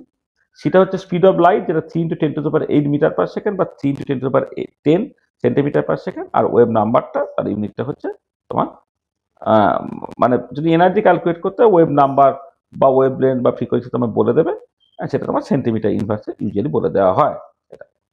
আচ্ছা, এবারে কখনো কখনো দেখবে যে এই যে এনার্জিটা এখানে লিখেছি, এই এনার্জিটা জুল ইউনিটে বেরোয়। কখনো কখনো এনার্জিকে ওয়েভ নাম্বার ইউনিটে বা সেন্টিমিটার ইনভার্সে বের করা হয়। মানে এইখানে যে এনার্জিটা, এখানে হচ্ছে in the unit of joule, মানে এসআই এ যদি করো এটা in the unit of joule. এবার অনেক সময় এনার্জিটাকে রোটেশনাল স্পেকট্রোস্কোপিতে মূলত তুমি দেখবে যে এনার্জিটাকে ওয়েভ নাম্বার ইউনিটে এক্সপ্রেস করতে হয়। তাহলে ওয়েভ নাম্বার ইউনিটে এক্সপ্রেস করলে কি হবে না, এনার্জিকে একটা জুল ইউনিট আছে, তাহলে তুমি এইচ সি দিয়ে ভাগ করে দাও, তখন এই এপসাইলন বার হয়ে গেল, ব্র্যাকেটে তুমি যা সেন্টিমিটার ইনভার্সটা লিখে দিল। মানে এটা অ্যাকচুয়ালি ওয়েভ নাম্বার রিপ্রেজেন্ট করে, কিন্তু আমি এটাকে জাস্ট এনার্জি বলছি, কিন্তু এনার্জিটা in the unit of centimetre inverse, এটা ঠিক আছে। এবং মানে এটা কেন ওয়েভ নাম্বার ইউনিটে কনভার্ট করা হচ্ছে, দেখো ধরো তুমি দুটো ডিসক্রিট এনার্জি লেভেল আছে, এমএস স্টেট এবং এনএস স্টেট। এই দুটো লেভেলের মধ্যে এনার্জি গ্যাপটা কত, epsilon n minus epsilon m. আর এবার এই দুটো লেভেলের মধ্যে এনার্জি গ্যাপটা যখন তোমার এইচ নিউ এর সঙ্গে সমান হবে, অর্থাৎ ফোটনের এনার্জি এইচ নিউটা, যেটা বেসিক্যালি এইচ সি নিউ বার, সেইটা যখন ডেল্টা ই অর্থাৎ এপসাইলন এন আর এপসাইলন এন তাদের এনার্জি ডিফারেন্সের সঙ্গে সমান হবে, তখন ট্রানজিশনটা ঘটবে। তো তা সেখান থেকে ওয়েভ নাম্বার বের করলে কি হবে না, দুটো লেভেলের মধ্যে energy gap divided by h c, অর্থাৎ এটাকে তুমি লিখতে পারো epsilon n by h c minus epsilon m by h c, অর্থাৎ এপসাইলন, এটা epsilon n bar in the unit of centimetre inverse minus epsilon bar m in the unit of centimetre inverse. তারপরে ব্যাপারটা কি হলো দেখো, যে তুমি wave number এমনি ক্যালকুলেট করতে গেলে দুটো লেভেলের মধ্যে এনার্জি গ্যাপকে এইচ সি দিয়ে সেই ফাইনালি ভাগ করতেই হতো, কিন্তু যদি এনার্জিটাকে অলরেডি সেন্টিমিটার ইনভার্সে লিখে ফেলো, তাহলে ওয়েভ নাম্বারে মানে সেন্টিমিটার ইনভার্সে ওয়েভ নাম্বারটাকে জাস্ট এই দুটো এনার্জি ডিফারেন্স হিসেবেই তুমি লিখে ফেলতে পারবে। মানে এই কারণে কিছু কিছু ক্ষেত্রে, মানে মূলত আমি বললাম যে রামান এতে আমার রোটেশনাল স্পেকট্রোস্কোপি তো বটেই, রামান স্পেকট্রোস্কোপিতেও এনার্জিটাকে না এই ওয়েভ নাম্বার ইউনিটে বের করে না। তাহলে ওয়েভ নাম্বার ইউনিটে বের করা মানে হচ্ছে এনার্জিটাকে এই সি দিয়ে ভাগ করে দেওয়া। কেন আমি ওয়েভ নাম্বার ইউনিটে বের করছি, কারণ রোটেশনাল স্পেকট্রোস্কোপি, রামান স্পেকট্রোস্কোপি ইত্যাদিতে ট্রানজিশন ফ্রিকোয়েন্সিটাকে সেন্টিমিটার ইনভার্সেই লেখা হয়, সেকেন্ড ইনভার্স বা হার্জে লেখা হয় না। তাহলে আমাকে তো সেই দিনের শেষে দুটো লেভেলের মধ্যে এনার্জি গ্যাপটা জুল ইউনিটে বের করে তাকে এই সি দিয়ে ভাগ করেই ওয়েভ নাম্বার বের করতে হতো। This is equivalent to say energy থেকে যদি অলরেডি সেন্টিমিটার ইনভার্সে থাকে, তাহলে জাস্ট দুটো এনার্জি লেভেলের যে ডিফারেন্সটা, সেখান থেকে আমি ওয়েভ নাম্বারটা সরাসরি পেয়ে যেতে পারছি। ঠিক আছে? আচ্ছা, এবারে তোমার যেটা ব্যাপার সেটা হচ্ছে যে লাইটটা একটা ইলেকট্রোম্যাগনেটিক রেডিয়েশন হয়ে গেল। এবার সেই যে ইলেকট্রোম্যাগনেটিক রেডিয়েশনটা, সেইটা তোমার স্পিডটা কনস্ট্যান্ট আমি বলেছি 3 × 10⁸ মিটার পার সেকেন্ড, কিন্তু তার এনার্জি বলো, ওয়েভ নাম্বার বলো, ওয়েভ লেন্থ বলো, হ্যাঁ, তারপরে তোমার ফ্রিকোয়েন্সি বলো, এরা কিন্তু ভ্যারি করে। সেই জন্য আমরা একটা ইলেকট্রোম্যাগনেটিক রেডিয়েশন স্পেকট্রাম একটু দেখে নেব, অর্থাৎ যে সমস্ত ইম্পর্টেন্ট রিজিয়নগুলো আমার স্পেকট্রোস্কোপির জন্য ইম্পর্টেন্ট, সেই ইম্পর্টেন্ট রিজিয়নগুলোর মোটামুটি ওয়েভ নাম্বার কেমন, ওয়েভ লেন্থ কেমন, ফ্রিকোয়েন্সি কেমন, এনার্জি কেমন, এ সম্বন্ধে একটা মোটামুটি ধারণা আমাদের তৈরি করে রেখে দিতে হবে। আচ্ছা, স্টার্টিংটা হোক হচ্ছে ইউভি ভিজিবল রিজিয়ন দিয়ে। আচ্ছা, ইউভি ভিজিবল রিজিয়ন, তার যে ভিজিবল রিজিয়ন যদি তুমি দেখো, তার ওয়েভ লেন্থে 400 থেকে 800 ন্যানোমিটার হয়, তোমার জানা আছে। তাহলে যদি ওয়েভ লেন্থে 400 থেকে 800 ন্যানোমিটার হয়, সেটাকে তুমি লিখতে পারো জাস্ট ওই মানে মানে এটা এটা ভিজিবল রিজিয়ন। আর ইউভি ভিজিবল রিজিয়ন, ইউভির এনার্জিটা ভিজিবলের থেকে বেশি, সেইখানে ইউভি ভিজিবল রিজিয়নটা অ্যাজ এ হোল তার ওয়েভলেন্থ আমি ধরছি 10 থেকে 1000 ন্যানোমিটার এই রেঞ্জে। মানে 400 থেকে 800 একটা ছোট্ট জায়গা যেটা দৃশ্যমান আলোটা পাও তুমি, কিন্তু আমাকে অত ছোট ছোট ভাগে ভাগ করলে হবে না। ইউভি ভিজিবল এই পুরো রিজিয়নটাকে আমি একটা রিজিয়ন ভাবছি, যার ওয়েভলেন্থ 10 থেকে 1000 ন্যানোমিটার এরকম দেখতে হয়। আচ্ছা, 1 ন্যানোমিটার মানে 10⁻⁷ সেন্টিমিটার, মানে 1 ন্যানোমিটার মানে 10⁻⁹ মিটার, 10⁻⁹ মিটার মানে 10⁻⁷ সেন্টিমিটার। তাহলে 10 থেকে 1000 ইন্টু 10⁻⁷ সেন্টিমিটার। তাহলে এবারে দেখো এইটা তোমার যদি দেখো, তাহলে 10⁻⁶ থেকে 10⁻⁴ সেন্টিমিটার হচ্ছে ওয়েভলেন্থ রিজিয়নটা। তাহলে ওয়েভ নাম্বারে করলে কত হবে, যেটা 1/λ হবে, যেটা 10⁻⁴ থেকে 10⁻⁶ সেন্টিমিটার ইনভার্স এটা হবে। এই ওয়েভ নাম্বারের টার্মসে না সবকিছু মনে রাখা অনেক সহজ। সেই জন্য এই ওয়েভ নাম্বার ইউনিটে ইউভি ভিজিবল রিজিয়নটা হচ্ছে দেখো এই 10⁻⁴ থেকে 10⁻⁶ সেন্টিমিটার ইনভার্স। আর এবার বাকি রিজিয়নগুলো এইখান থেকে লেখা অনেক সহজ। এক্স রে হচ্ছে এর এক্স রের এনার্জি ইউভি ভিজিবলের থেকে বেশি, তো ওয়েভ নাম্বার বেশি হয়ে যাবে। তার মানে এনার্জি বাড়লে ফ্রিকোয়েন্সি ওয়েভ নাম্বার বাড়ে, ওয়েভ লেন্থ কিন্তু কমে। তাহলে বাঁ দিক থেকে ডান দিকে এনার্জি বাড়ছে বা ফ্রিকোয়েন্সি বাড়ছে বা ওয়েভ নাম্বার বাড়ছে লিখবো, আর ডান দিক থেকে বাঁ দিকে হচ্ছে ওয়েভ লেন্থ ইনক্রিজ করছে সেটা লিখবো। তাহলে ইউভি ভিজিবল রিজিয়নের ওয়েভ নাম্বারটা 10⁻⁴ থেকে 10⁻⁶ সেন্টিমিটার ইনভার্স, এক্স রেটা তার থেকে 100 গুণ বেশি, 10⁻⁶ থেকে 10⁻⁸ সেন্টিমিটার ইনভার্স। গামা রেটা আরো 100 গুণ বেশি, যেটা হচ্ছে গ্রেটার দেন 10⁸ সেন্টিমিটার ইনভার্স। আর তার থেকে লোয়ার এনার্জি যখন চলে আসছো, ইউভি ভিজিবলের বাঁদিকে থাকছে আইআর রিজিয়ন বা ইনফ্রারেড রিজিয়ন, যার ওয়েভ নাম্বারটা এর 100 ভাগের 1 ভাগ, অর্থাৎ 10 স্কোয়ার থেকে 10⁴ সেন্টিমিটার ইনভার্স। মাইক্রোওয়েভটা আরো 100 ভাগের 1 ভাগ, 1 থেকে 10 স্কোয়ার সেন্টিমিটার ইনভার্স। আর তার থেকে আরো কম মাইক্রোওয়েভ, তারও থেকে আরো কম রেডিও ওয়েভ রিজিয়ন। আচ্ছা, রেডিও ওয়েভ রিজিয়নের এই জায়গাটা একটু বড়, সেটা 10⁻⁴ থেকে 1 সেন্টিমিটার ইনভার্স, মানে এদের ডাবল। কেন ডাবল? এইটাকে তুমি দুটো ভাগে ভাগ করো, একটা 10⁻² থেকে 1, একটা 10⁻⁴ থেকে 10⁻²। আসলে যেটা হয়, রেডিও ওয়েভ এইটা মোটামুটিভাবে ইলেকট্রন স্পিন বা নিউক্লিয়ার স্পিনের সঙ্গে অ্যাসোসিয়েটেড। তাহলে নিউক্লিয়ার স্পিনের সঙ্গে অ্যাসোসিয়েটেড দুটো লেভেলের মধ্যে এনার্জি গ্যাপটা সেটা হচ্ছে বেশি হয়, যেটা 10⁻² থেকে 1 সেন্টিমিটার ইনভার্স এরকম হয়।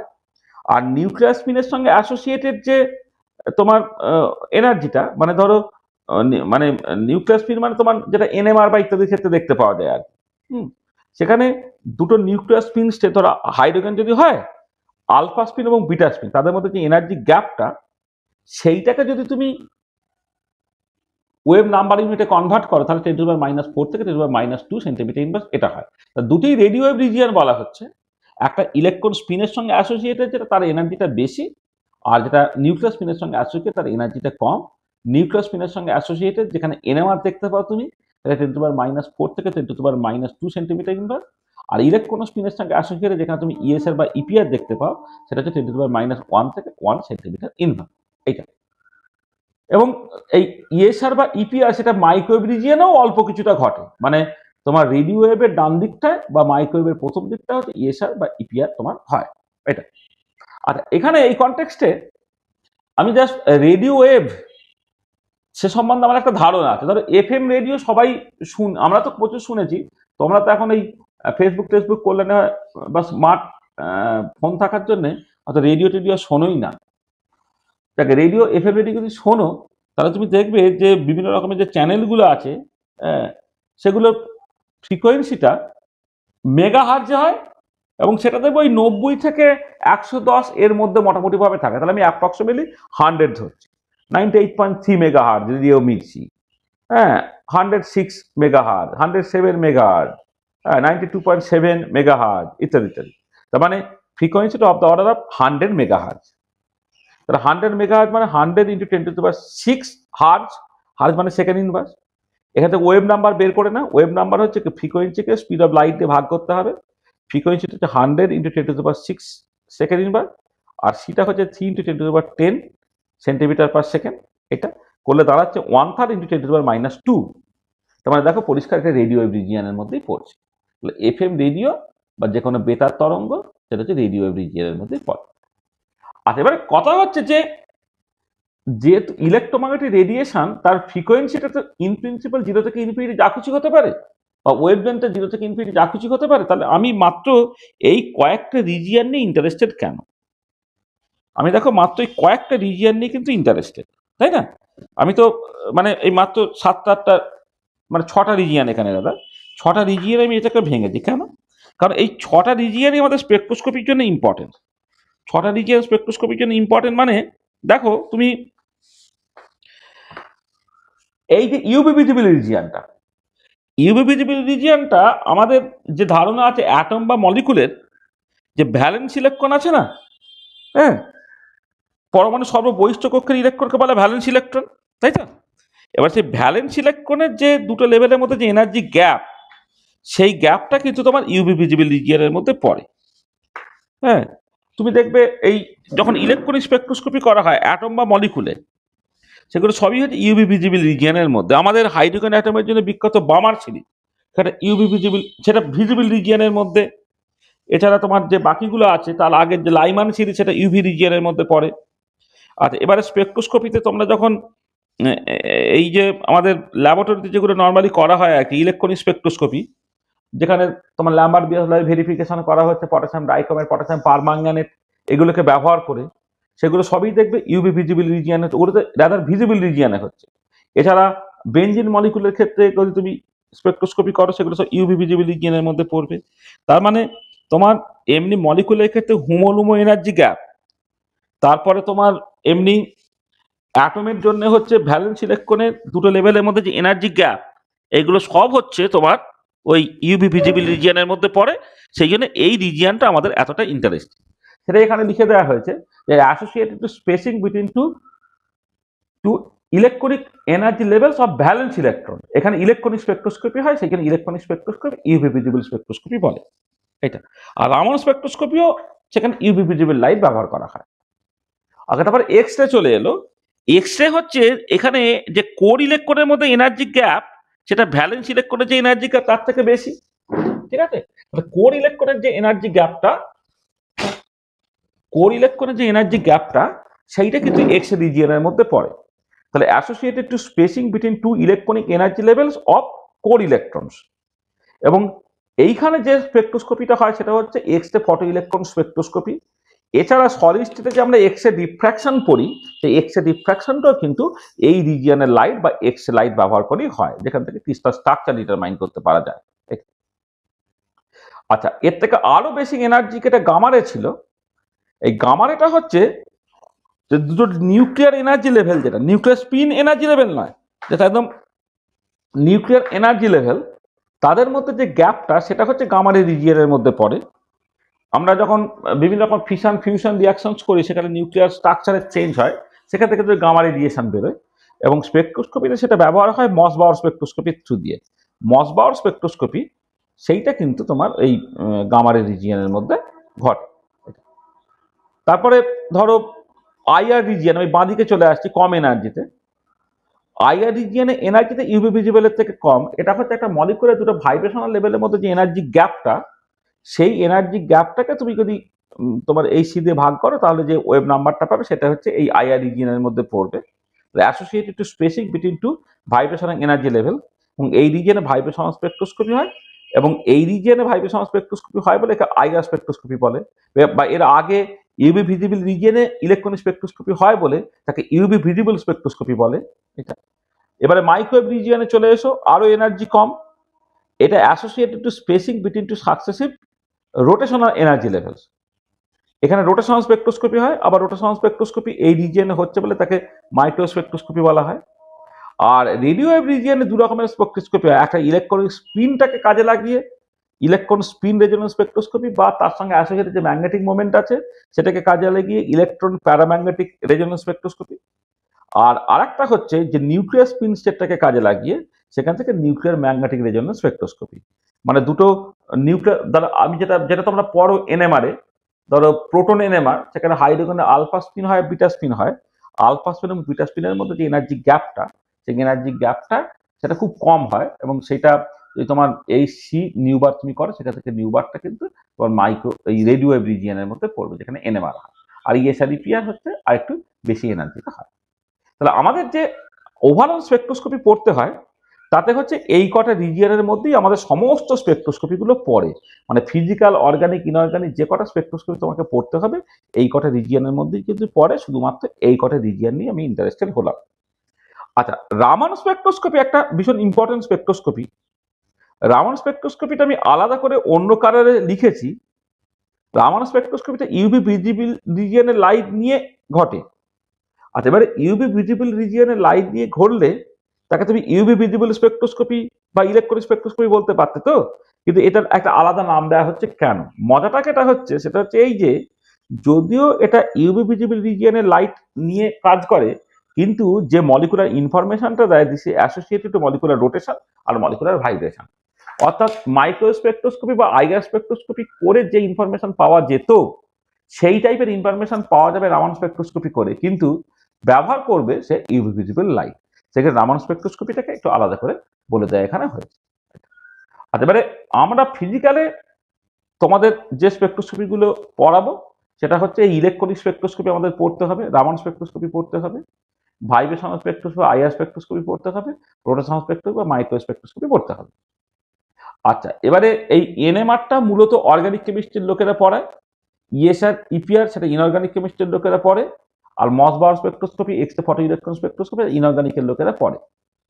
এবারে আমাদের যে সিলেবাসটা আছে তাতে ক্যালকাটা ইউনিভার্সিটির সিলেবাসে নেই, কিন্তু বিদ্যাসাগর ইউনিভার্সিটি বা জ্যাম এই রিলেটেড পরীক্ষার যে সিলেবাস, তাতে কিন্তু এনএমআর, ইএসআর, ইপিআর তার যে বেসিক প্রিন্সিপালটা ফিজিক্যাল স্পেকট্রোস্কোপির লোকেদেরকে করাতে হবে, এবং সেটা আমাদের আছে। সেই পার্টটা আমাদের কিন্তু এর সঙ্গে সঙ্গে করে ফেলতে হবে।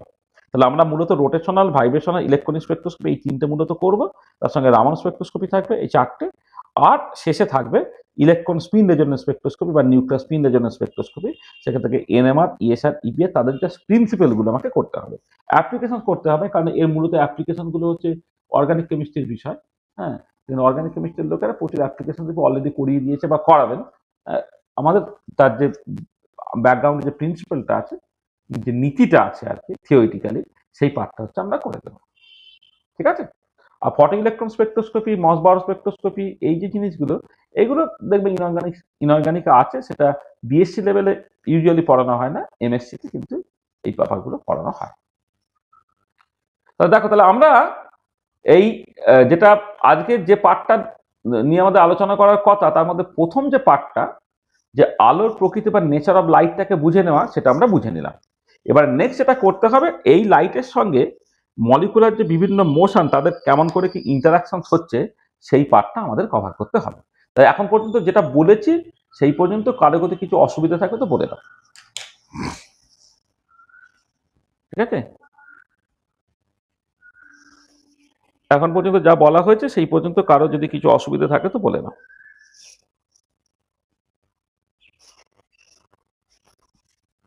কি ঠিক আছে বলো?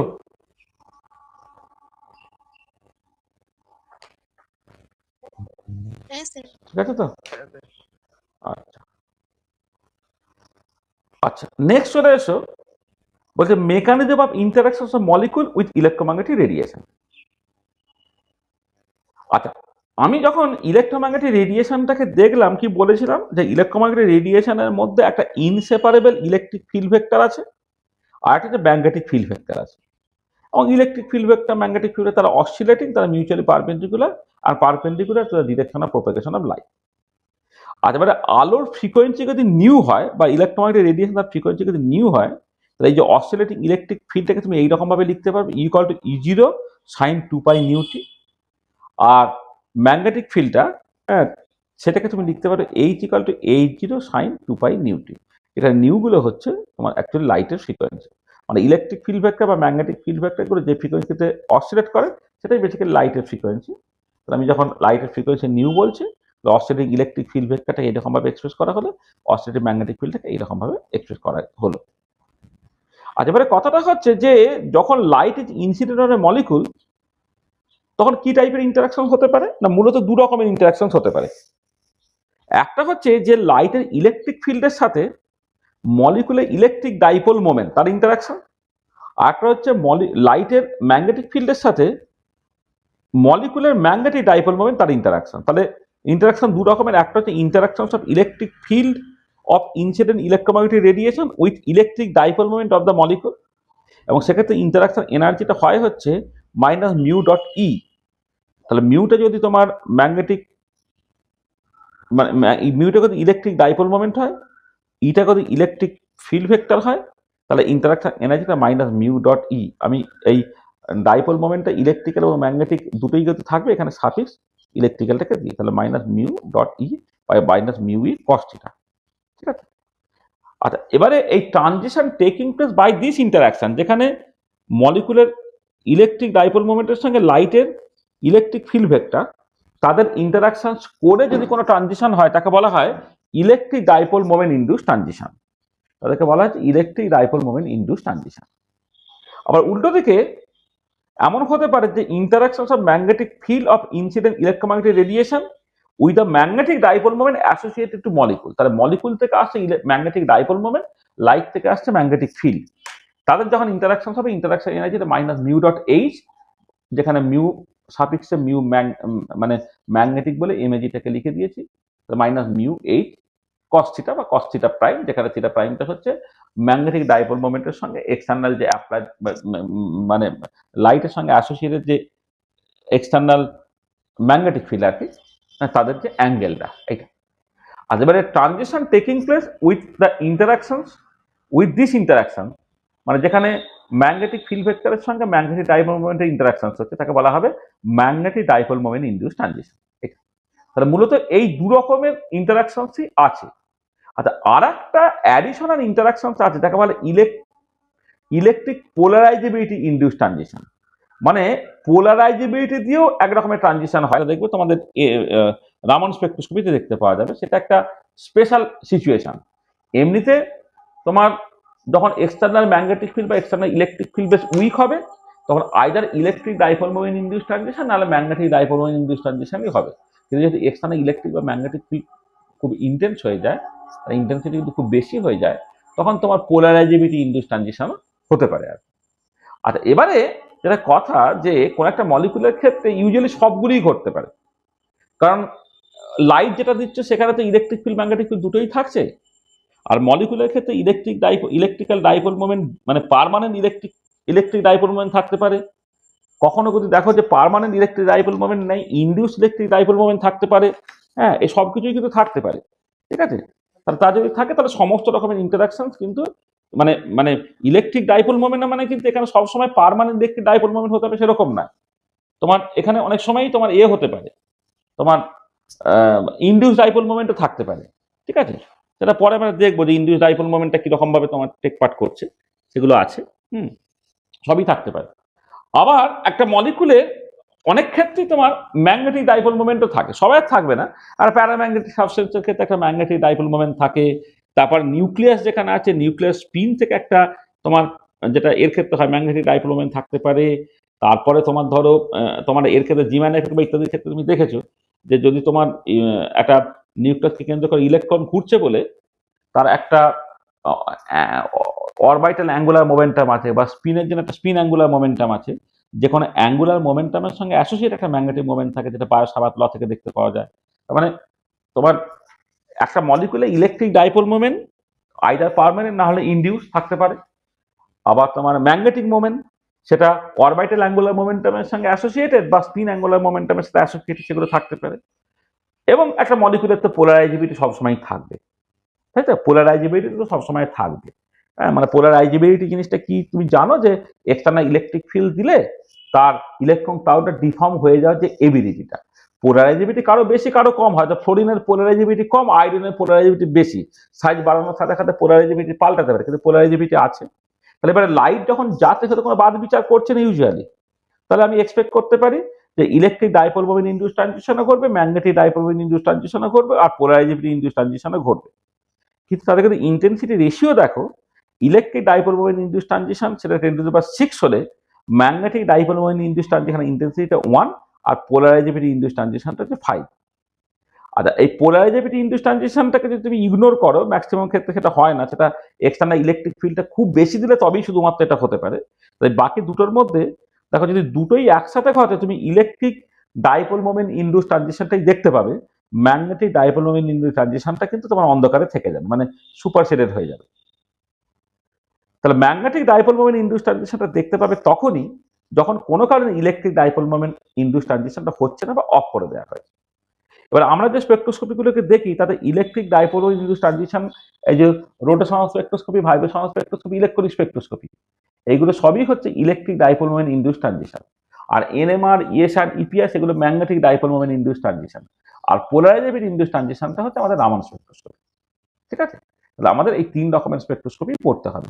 তাহলে electric dipole moment induce transition হচ্ছে rotational spectroscopy, vibrational spectroscopy, electronic spectroscopy. এই যে 3টা আমাদের পড়তে হবে, সেটা electric dipole moment induce transition এখানে হয়, এনএমআর, ইএসআর, ইপিআর যেখানে magnetic dipole moment induce transition হচ্ছে, আর পোলারাইজেবিলিটি ইনডিউস ট্রানজিশনটা সেটা তোমার রামান স্পেকট্রোস্কোপির ক্ষেত্রে হচ্ছে। আচ্ছা, এবারে আমি প্রথম যে 3টে যে মাইক্রোস্পেকট্রোস্কোপি, রোটেশনাল স্পেকট্রোস্কোপি, সেটা কি না electric dipole moment induce transition, যেক্ষেত্রে তোমার ইন্টারাকশন হতে হবে কার সাথে। এক্ষেত্রে ইন্টারাকশন থেকে এটা হয়, সেটা হচ্ছে যে একটা মলিকুলের পার্মানেন্ট ডাইপোল মোমেন্টের সাথে লাইটের ইলেকট্রিক ফিল্ডের ইন্টারাকশন হয়। তাহলে তাহলে মাইক্রোওয়েভ অ্যাক্টিভিটি বা রোটেশনাল স্পেকট্রোস্কোপিতে রেসপন্স করার ক্রাইটেরিয়াটা হচ্ছে যে molecule must have permanent dipole moment, অর্থাৎ মলিকুলটা পোলার হতে হবে। এই পার্মানেন্ট ডাইপোল মোমেন্টের সাথে তোমার লাইটের যে ইলেকট্রিক ফিল্ড তার ইন্টারাকশন হবে। তাহলে to be microwave active the molecule has to be polar having permanent dipole moment. আচ্ছা, এবারে কি হচ্ছে দেখো যে তোমার ইন্টারাকশনটা কেমন করে হচ্ছে। ধরো তোমার একটা HCl একটা মলিকুল যার পার্মানেন্ট ডাইপোল মোমেন্ট আছে, এবারে যখন মলিকুলার রোটেশন কনসিডার করছে HCl টা তার সেন্টার অফ মাসের অ্যাবাউট রোটেট করছে।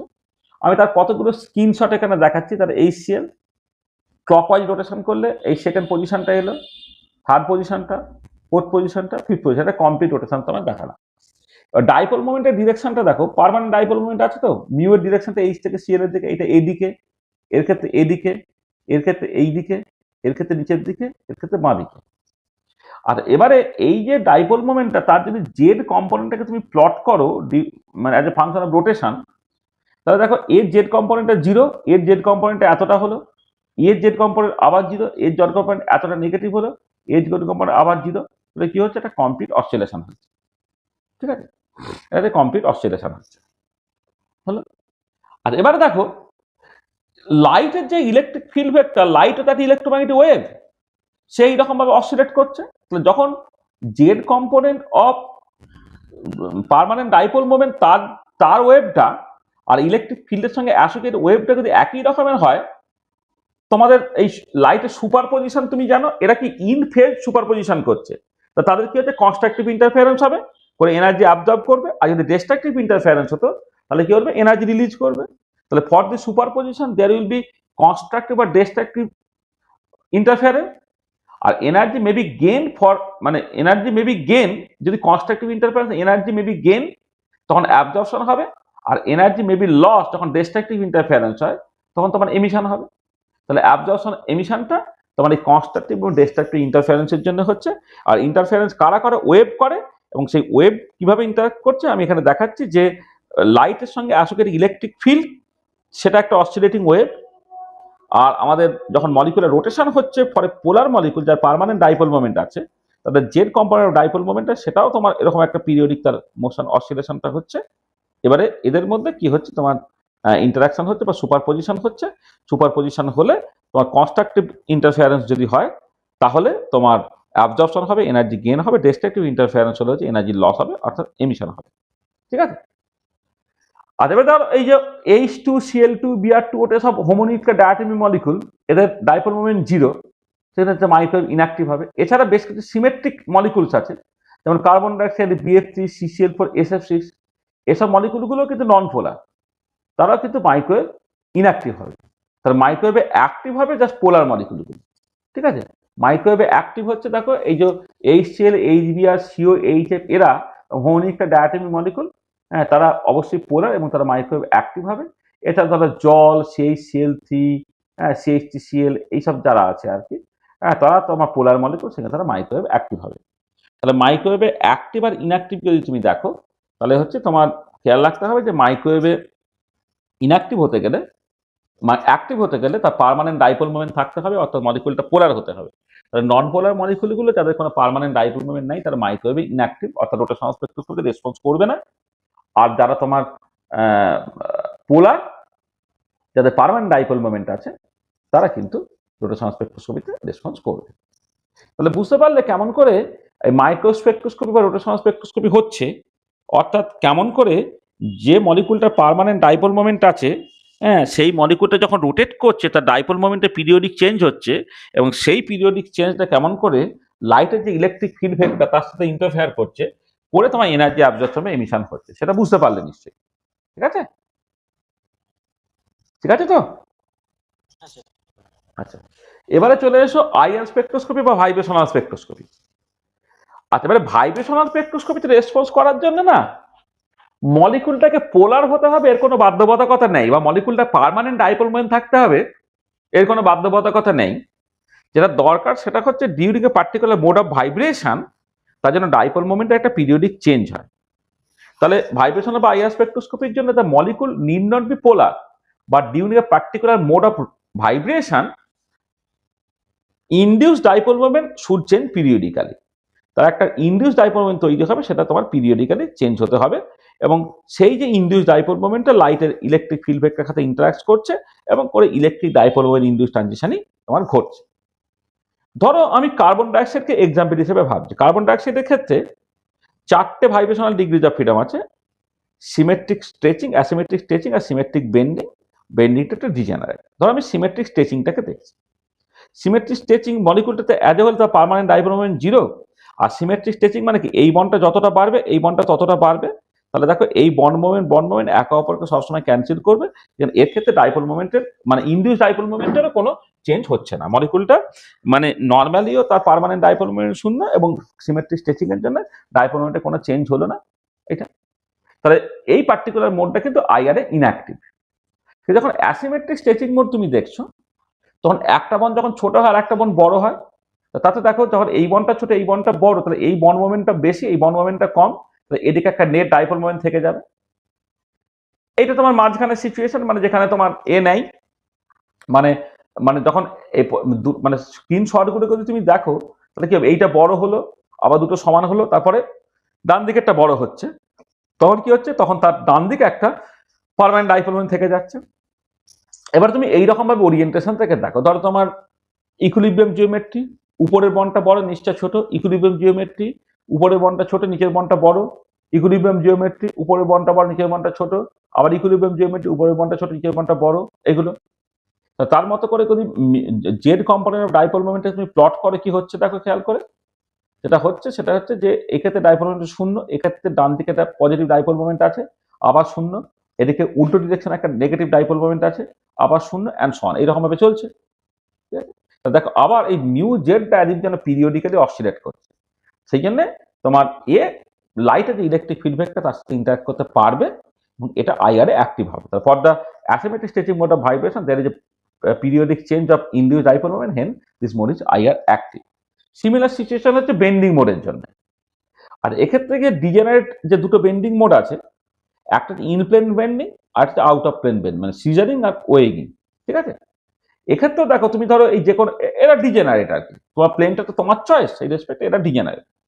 এবারে ধরো এই যে ইকুইলিব্রিয়াম জিওমেট্রি ছিল, এবারে যখন এইভাবে বেন্ডিংটা হচ্ছে, অর্থাৎ কার্বনটা নিচে নেমে এলো আর এই অক্সিজেন উপরে উঠে গেল, তখন স্ট্রাকচারটা এরকম দেখতে হলো। তখন এই দিকে একটা নেট ডাইপোল মোমেন্ট থাকছে, আবার ইকুইলিব্রিয়াম জিওমেট্রিতে ডাইপোল মোমেন্ট শূন্য, আবার উল্টো দিকে বেন্ড করে যখন ও এদিকে চলে আসবে তখন নিচের দিকে একটা ডাইপোল মোমেন্ট থাকবে আবার শূন্য। তাহলে এখানেও দেখো ডাইপোল মোমেন্টের পিরিয়ডিক চেঞ্জ হচ্ছে, ঠিক আছে, ডাইপোল মোমেন্টের একটা তোমার পিরিয়ডিক চেঞ্জ হচ্ছে, সে লাইটে ইলেকট্রিক ফিডব্যাকটার সাথে ইন্টারাক্ট করবে, ইন্টারাক্ট করলে তোমার এটা আইআরএ অ্যাক্টিভ হয়ে যাবে। তারপর the symmetric bending mode of vibration of carbon dioxide there is a periodic change of induced dipole moment, hence this mode is IR active. আর ওয়াটার মলিকুল যদি কনসিডার করো, তুমি দেখতে পাবে তার সমস্ত মোডের ভাইব্রেশনের জন্যই কিন্তু ডাইপোল মোমেন্টের চেঞ্জটা হয়, ঠিক আছে। মানে যেমন ধরো আমি এত সিমেট্রিক স্ট্রেচিং যদি তুমি ধরো, তাহলে এইটা যদি ইকুইলিব্রিয়াম জিওমেট্রি হয়, হ্যাঁ, তার তো একটা পার্মানেন্ট ডাইপোল এদিকে আছে। এবারে যখন তোমার যখন সিমেট্রিক্যালি কম্প্রেসড সাইজটা ছোট হয়ে গেল, তখন ডাইপোল মোমেন্টটা কমে গেল। আর যখন তোমার অনেক বড় হয়ে গেল তখন ডাইপোল মোমেন্টটা বেড়ে গেল। তার মানে কি, সিমেট্রিক স্ট্রেচিং মোড অফ ভাইব্রেশনের জন্য ডাইপোল মোমেন্টটা চেঞ্জ হচ্ছে, আর বাকিগুলোর জন্য তো চেঞ্জ হবেই। সেখানে এদের তিনটে মোডেই কিন্তু আইআরএ অ্যাক্টিভ হয়ে যাবে, ঠিক আছে। তাহলে দেখো, তাহলে এই আইআর স্পেকট্রোস্কোপি ভাইব্রেশনাল স্পেকট্রোস্কোপিতে কারা রেসপন্স করছে না, মলিকুলটা পোলার বা নন পোলার হওয়াটা বা ইম্পর্টেন্ট না, যেটা ইম্পর্টেন্ট সেটা হচ্ছে যে during the particular mode of vibration induce dipole মোমেন্টে পিরিয়ডিক চেঞ্জটা হচ্ছে কি হচ্ছে না। ওয়াটার মলিকুল পোলার মলিকুল, তাকে সমস্ত মোডই আইআরএ active. Carbon dioxide molecule polar molecule না, ঠিক আছে, নন পোলার মলিকুল, তার সমস্ত মোডগুলো আইআর অ্যাক্টিভ সেরকম না। সিমেট্রিক স্ট্রেচিং মোডটা আইআর ইনঅ্যাক্টিভ, কিন্তু অ্যাসিমেট্রিক স্ট্রেচিং বা সিমেট্রিক বেন্ডিং তারা কিন্তু আইআরএ অ্যাক্টিভ হয়ে যাবে। আচ্ছা, নেক্সট চলে এসো ইলেকট্রনিক স্পেকট্রোস্কোপি বা ইউভি ভিজিবল স্পেকট্রোস্কোপি। আচ্ছা, এবারে যেহেতু একটা মলিকুল তৈরি হয় ইলেকট্রনস দিয়ে, এবার ইলেকট্রনগুলো ইনস্ট্যান্টিনিয়াস পজিশনের জন্য তার একটা ইনস্ট্যান্টিনিয়াস ডাইপোল মোমেন্ট তৈরি হয়। যেমন ধরো অ্যাটম যখন তুমি কনসিডার করছো, অ্যাটমের ক্ষেত্রে হচ্ছে তোমার একটা ইলেকট্রন এক মুহূর্তে এখানে আছে, তাহলে সেই মুহূর্তে কি অ্যাটমটা অ্যাজ এ হোল তো নিউট্রাল, তাহলে অ্যাটমের ইলেকট্রনটা একটা নির্দিষ্ট মুহূর্তে যদি এখানে থাকে, তাহলে এদিকটা নেগেটিভ চার্জ বেশি হয়ে গেলে উল্টো দিকটা পজিটিভ চার্জ বেশি হবে, করে থাকে সে একটা ডাইপোলের মতো কাজ করবে। মলিকুলের ক্ষেত্রেও ঠিক একই রকমের, এখানে ইলেকট্রনের মুভমেন্ট ওরকম পিরিয়ডিক না, কিন্তু একটা স্পেশাল কাইন্ড অফ ইলেকট্রনের মুভমেন্ট আছে। ইলেকট্রনটা কখন কোন পজিশন আছে সেই পজিশনটা লোকালি নেগেটিভলি চার্জ হয়ে গেল, তার মানে উল্টো দিকটা পজিটিভলি চার্জ হবে। যদি মলিকুলটা অ্যাজ এ হোল নিউট্রাল তোমার রাখতে হয়, সেখান থেকে একটা ইনস্ট্যান্টিনিয়াস ডাইপোল মোমেন্ট তোমার তৈরি হয়ে যাচ্ছে। আচ্ছা, এবারে ইলেকট্রনের মুভমেন্টে যখন পিরিয়ডিক বা মলিকুলের ক্ষেত্রে ইলেকট্রনের মুভমেন্ট যখন পিরিয়ডিক হচ্ছে, তাহলে ইনস্ট্যান্টিনিয়াস যে ডাইপোল মোমেন্ট, যেটা তাৎক্ষণিক যে ডাইপোল মোমেন্টটা, তার চেঞ্জটাও তোমার পিরিয়ডিক হচ্ছে। তাহলে সেটাই লিখছি কি due to instantaneous position of the electron there is an instantaneous dipole moment. Instantaneous dipole moment is present in all molecules. As electron moves around the nucleus periodically, then instantaneous electric dipole moment also changes periodically. Hence, the dipole moment can interact with the electric field vector of the incident electromagnetic radiation. ঠিক আছে? তাহলে in electron spectroscopy there is electric dipole, এটাও হচ্ছে electric dipole moment induced ট্রানজিশনে তোমার হচ্ছে। আচ্ছা, এবার চলেছে রামানের ক্ষেত্রে। রামানটা হচ্ছে পোলারাইজেবিলিটি ইনডিউসড ট্রানজিশন, যেখানে যেটা হয় একটা যে ধরো কোনো একটা পার্টিকুলার মলিকুল আছে, তার পার্মানেন্ট ডাইপোল মোমেন্ট থাকতে পারে, নাও পারে, কিন্তু যদি আমি একটা এক্সটার্নাল ইলেকট্রিক ফিল্ড দিই, তাহলে তার একটা অ্যাডিশনাল ইনডিউস ডাইপোল মোমেন্ট তৈরি হয়ে যায়, যে ইনডিউস ডাইপোল মোমেন্টটা এর সঙ্গে প্রপোর্শনাল, এবং this proportionality constant is the polarisability. ঠিক আছে, mu induce equal to alpha into E, এই আলফা হচ্ছে পোলারাইজেবিলিটি। আমাদের পোলারাইজেবিলিটি নিয়ে ডিটেল পড়তে হবে, আমাদের আছে ইলেকট্রিক্যাল প্রপার্টিজ অফ মলিকুলস আছে, সেখানে পোলারাইজেবিলিটি নিয়ে আমরা বেশি কথাবার্তা বলবো। এইটা আর এবারে বলা হচ্ছে যে মলিকুল যত বড় হবে তার পোলারাইজেবিলিটি তত বেশি। ধরো আমি যখন মানে মানে পোলারাইজেবিলিটিটাকে মানে আমি এক্সপ্রেস করি একটা পোলারাইজেবিলিটি ইলিপসয়েড বলে একটা ব্যাপার আছে, সেটা দিয়ে। মানে ব্যাপারটা কিরকম দেখো, একটা ইলিপসয়েড মানে 2 ডাইমেনশনে হলে ইলিপস, 3 ডাইমেনশনে ইলিপসয়েড। পোলারাইজেবিলিটি ইলিপসয়েড জিনিসটা কি, মানে আমি বলছি যে একটা মলিকুল যখন রোটেট করছে বা ভাইব্রেট করছে, বা একটা মলিকুলের যখন কোনো একটা ইন্ট্রিনজিক মোশন চলছে, তখন তার পোলারাইজেবিলিটি পিরিয়ডিক চেঞ্জ হচ্ছে কি হচ্ছে না, সেটাকে সিস্টেমেটিক্যালি দেখা হয় এরকম একটা ইলিপসয়েড দিয়ে, যাকে বলা হয় পোলারাইজেবিলিটি ইলিপসয়েড। আর এই পোলারাইজেবিলিটি ইলিপসয়েড কেমন করে কাজ করছে একটু ভালো করে দেখো। পোলারাইজেবিলিটি ইলিপসয়েড কি করে কাজ করছে না, ধরো আমি একটা ইলিপসয়েড কনসিডার করলে তার মাঝখানটা হচ্ছে অরিজিন। আচ্ছা, এবারে কোন একটা ডিরেকশন বরাবর পোলারাইজেবিলিটি যদি আলফা হয়, তাহলে এই অরিজিন থেকে পোলারাইজেবিলিটি ইলিপসয়েডের সারফেসের উপর একটা পার্টিকুলার পয়েন্ট, তার ডিস্টেন্স যদি আর আই হয়, R i is proportional to 1/√অফ আলফা আই। তার মানে ব্যাপারটা কিরকম, যে বিভিন্ন ডিরেকশনে পোলারাইজেবিলিটি যদি কম বেশি হয়, তাহলে রেডিয়াসটা কম বেশি হবে। যেদিকে মলিকুলটা লেস পোলারাইজেবল, সেদিকের আরটা বেশি, অর্থাৎ সেদিকটা ফোলা থাকবে। আর যেদিকে পোলারাইজেবিলিটি হচ্ছে তোমার তোমার বেশি হবে, তখন আরটা ছোট হবে, তখন সেদিকটা চাপা হবে। একটা এক্সাম্পল দিলে তোমার কাছে ব্যাপারটা পরিষ্কার হয়ে যাবে। ধরো তুমি এই মানে এই আমি আচ্ছা প্রথমে এইটা বলে নিই, যে এই সেল মলিকুল তুমি কনসিডার করছো, ধরে নাও এখানে ইলেকট্রিক ফিল্ডটা এই ডিরেকশনে দিচ্ছ। এবারে এই বন্ড অ্যাক্সিস বরাবর যদি ইলেকট্রিক ফিল্ড ভেক্টর দাও, তাহলে ইলেকট্রন কাউন্টে বেশি ডিফর্ম হতে পারবে বলে এটা মোর পোলারাইজেবল। কিন্তু বন্ড অ্যাক্সিসের পারপেন্ডিকুলারলি যদি ইলেকট্রিক ফিল্ড ভেক্টরটা দাও, তাহলে বন্ড অ্যাক্সিসের পারপেন্ডিকুলার ডিরেকশন বরাবর ইলেকট্রনটা বেশি মুভ করতে পারবে না, বলে সেটা লেস পোলারাইজেবল হচ্ছে।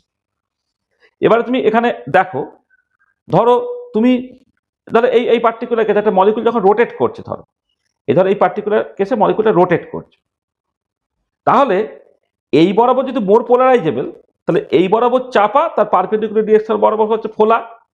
আবার মলিকুলটা কিন্তু এইরকম ভাবে থাকে, এই বন্ড অ্যাক্সিস বরাবর হচ্ছে মোর পোলারাইজেবল, সেখানে বন্ড অ্যাক্সিস বরাবর চাপা আর তার পারপেন্ডিকুলার ডিরেকশন বরাবর ফোলা। তাহলে এই সেলটা এই ওরিয়েন্টেশনে থাকবে, পোলারিটি ইলিপসয়েড এরকম দেখতে। যখন মলিকুলটা রোটেট করলো, তখন মানে মলিকুলটা এরকম দেখতে হয়ে গেল, তখন দেখো পোলারিটি ইলিপসয়েডের ডিরেকশনটা তোমার পাল্টে গেল। যেটা আমি এখানে বলেছি, যে ডিরেকশন বরাবর মোর পোলারাইজেবল, সেই ডিরেকশন বরাবর চাপা হবে। তাহলে বন্ড অ্যাক্সিস বরাবর মোর পোলারাইজেবল বলে এই ডিরেকশন বরাবর চাপা, বন্ড অ্যাক্সিস বরাবর মোর পোলারাইজেবল বলে এই ডিরেকশন বরাবর চাপা। তাহলে মলিকুলটা যখন রোটেট করছে, দেখো পোলারিটি ইলিপসয়েড তার মতো করে তোমার পাল্টাচ্ছে।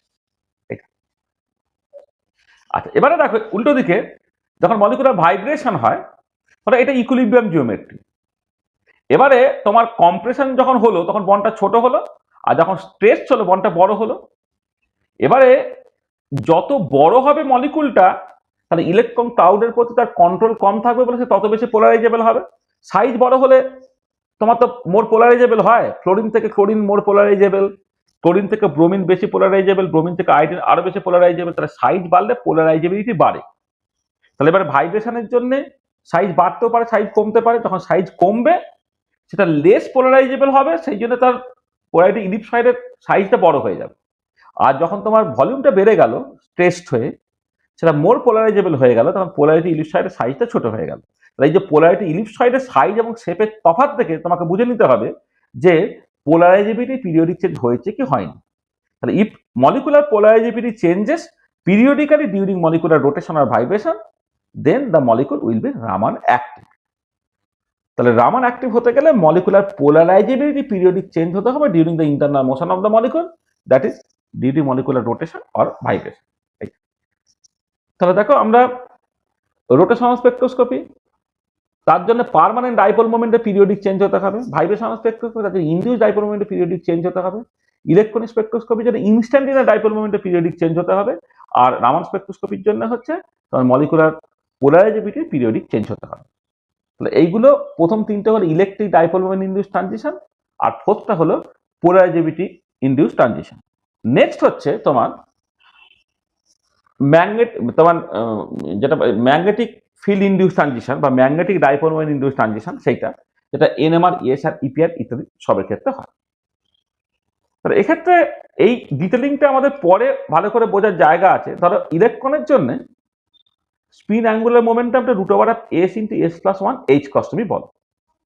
আচ্ছা, magnetic moment associated to spin angular momentum of electron, সেটা এইভাবে লিখতে হয়, মিউ এসটা এটা একটা ভেক্টর কোয়ান্টিটি, সেটা হচ্ছে -γs × s।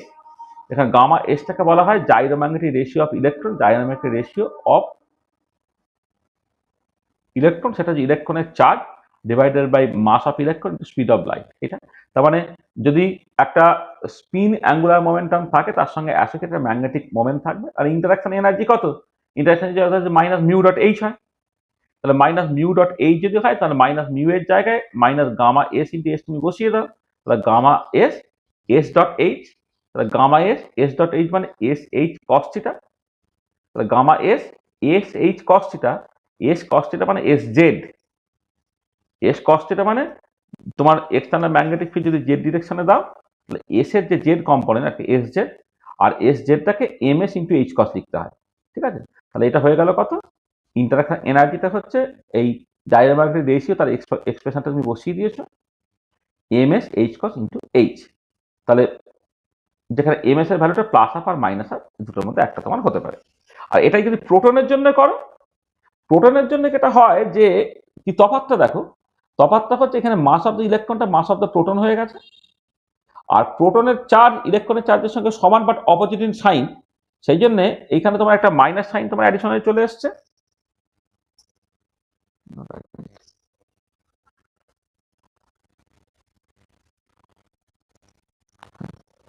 হ্যাঁ, যেটা হচ্ছে চলে এসছে। আর একটা হচ্ছে যে এই যেটা ms ছিল magnetic spin quantum number, nuclear magnetic spin quantum number mi আমি বলেছি, আর একটা অ্যাডিশনাল জি ফ্যাক্টর বসানো হয়েছে।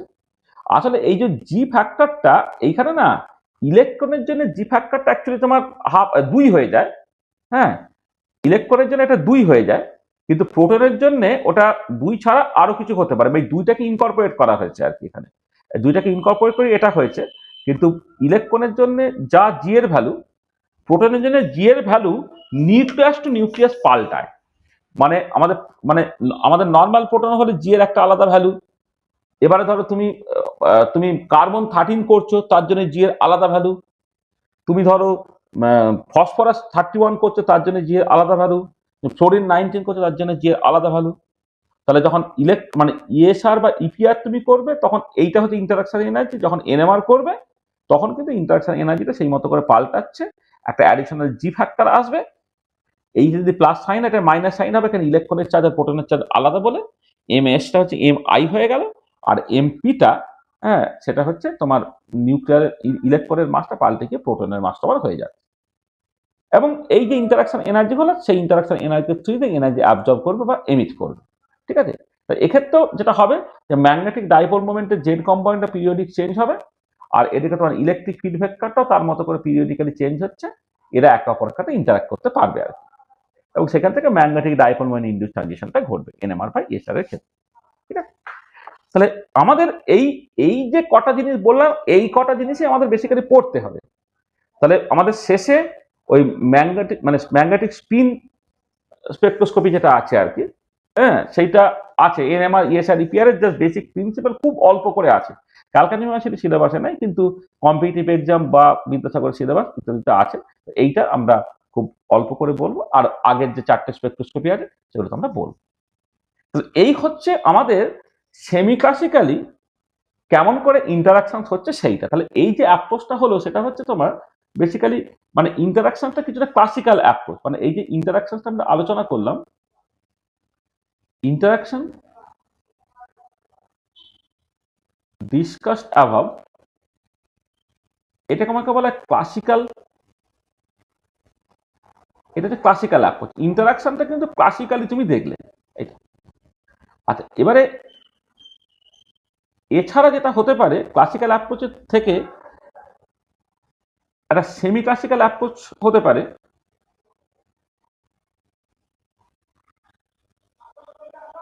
যে সেমি ক্লাসিক্যাল অ্যাপ্রোচটা Einstein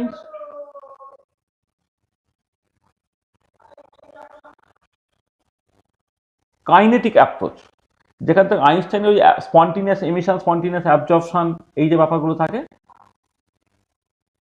spontaneous emission, spontaneous absorption, আর হচ্ছে তোমার ইনডিউসড,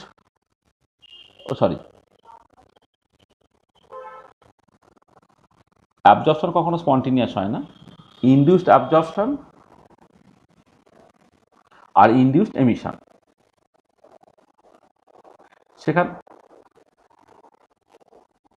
সেইখান থেকে না তোমার ওই আইনস্টাইন এ বি কোএফিসিয়েন্ট ইত্যাদিগুলো আসে। তারপরে সেইখান থেকে তোমার quantum mechanical approach,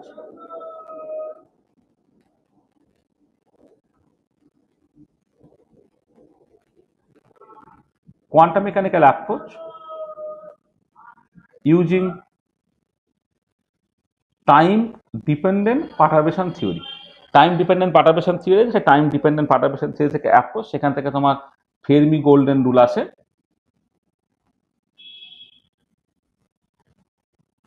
ফেরমি golden rule আসে এটা। এবং এই এই যে ইন্টারাকশন গুলো, সেখানে একটা গ্রুপ থিওরির একটা ইম্পর্টেন্ট রোল থাকবে তোমার আর কি। তাহলে এই যে যেটা এমএসসি লেভেলে যে অ্যাপ্রোচটা দিয়ে লোকে প্রথমে স্টার্ট করে দেয়, সেটা হচ্ছে একটু সেমি ক্লাসিক্যাল অ্যাপ্রোচটা একটুখানি বলে দেয়, আইনস্টাইন এবি কোএফিসিয়েন্ট দিয়ে বা Einstein spontaneous emission, induced emission, induced absorption, তার বেসিসে একটুখানি মেকানিজমটাকে বসে। সেখান থেকে তোমার লেজারের থিওরি আর কি, এখান থেকে তোমার লেজার, এই লেজারের প্রিন্সিপালটা এখান থেকে আমার বেরিয়ে আসে আর কি। এটা 1916 সালে বিজ্ঞানী আইনস্টাইন করেছিলেন। আর পরে কোয়ান্টাম মেকানিক্স চলে আসার পর টাইম ডিপেন্ডেন্ট পারটারবেশন থিওরি, সেইটা দিয়ে অন্তত ফার্স্ট অর্ডার পারটারবেশন থিওরি করে কোয়ান্টাম মেকানিক্যাল অ্যাপ্রোচে তোমার এই ইন্টারাকশনটাকে আলাদা করে দেখে। তাহলে আমরা যে ইন্টারাকশনটা দেখলাম সেটা হচ্ছে সেমি ক্লাসিক্যাল অ্যাপ্রোচ। বিএসসি লেভেলে এটাই থাকে, আর এমএসসি লেভেলে সেমি ক্লাসিক্যাল অ্যাপ্রোচ এবং কোয়ান্টাম মেকানিক্যাল অ্যাপ্রোচ এগুলোও দরকার পড়ে। তাহলে আমরা যেটা করব, প্রথমে বিএসসি লেভেলে যতটুকু দরকার ততটুকু আমরা প্রথমে বলে যাব, বলে যাওয়ার পর আবার ফিরে আসবো, ফিরে এসে 4-5টা ক্লাস আমরা ওই যদি মানে ওই একই জিনিস যদি সেমি ক্লাসিক্যাল অ্যাপ্রোচে বা কোয়ান্টাম মেকানিক্যাল অ্যাপ্রোচে তুমি করতে, তার সঙ্গে যে অ্যাডিশনাল জিনিসগুলো আছে সেগুলো আমরা তারপরে আলোচনা করে নেব। এই হচ্ছে আমাদের আজকে যেটা পড়ানোর ব্যাপার ছিল। তাহলে আমরা নেক্সট ক্লাসে যেটা করবো, আমি একটা পেজ এখানে জুড়ে দিই।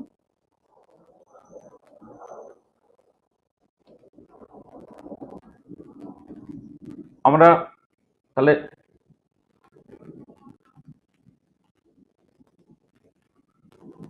নেক্সট লেকচারে দেখো, আমরা আগের দিনে যখন একটা স্পেকটাকে দেখি, সেই স্পেকটার কোন কোন অ্যাসপেক্ট গুলো নিয়ে আমরা ইন্টারেস্টেড সেটা মূলত দেখেছিলাম।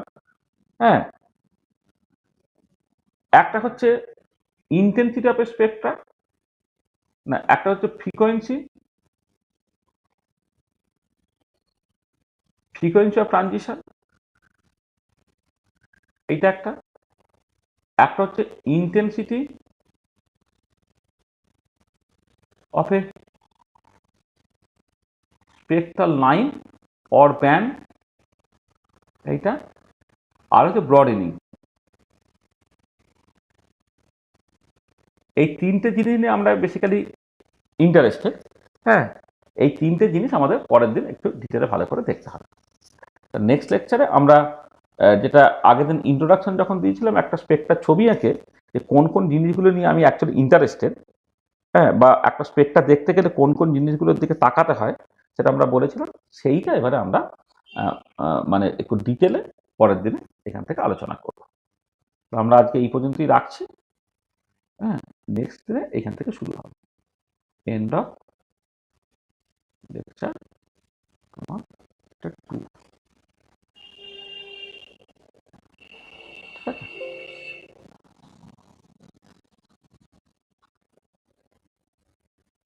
বলো কারো যদি কিছু অসুবিধা থাকে তো বলো।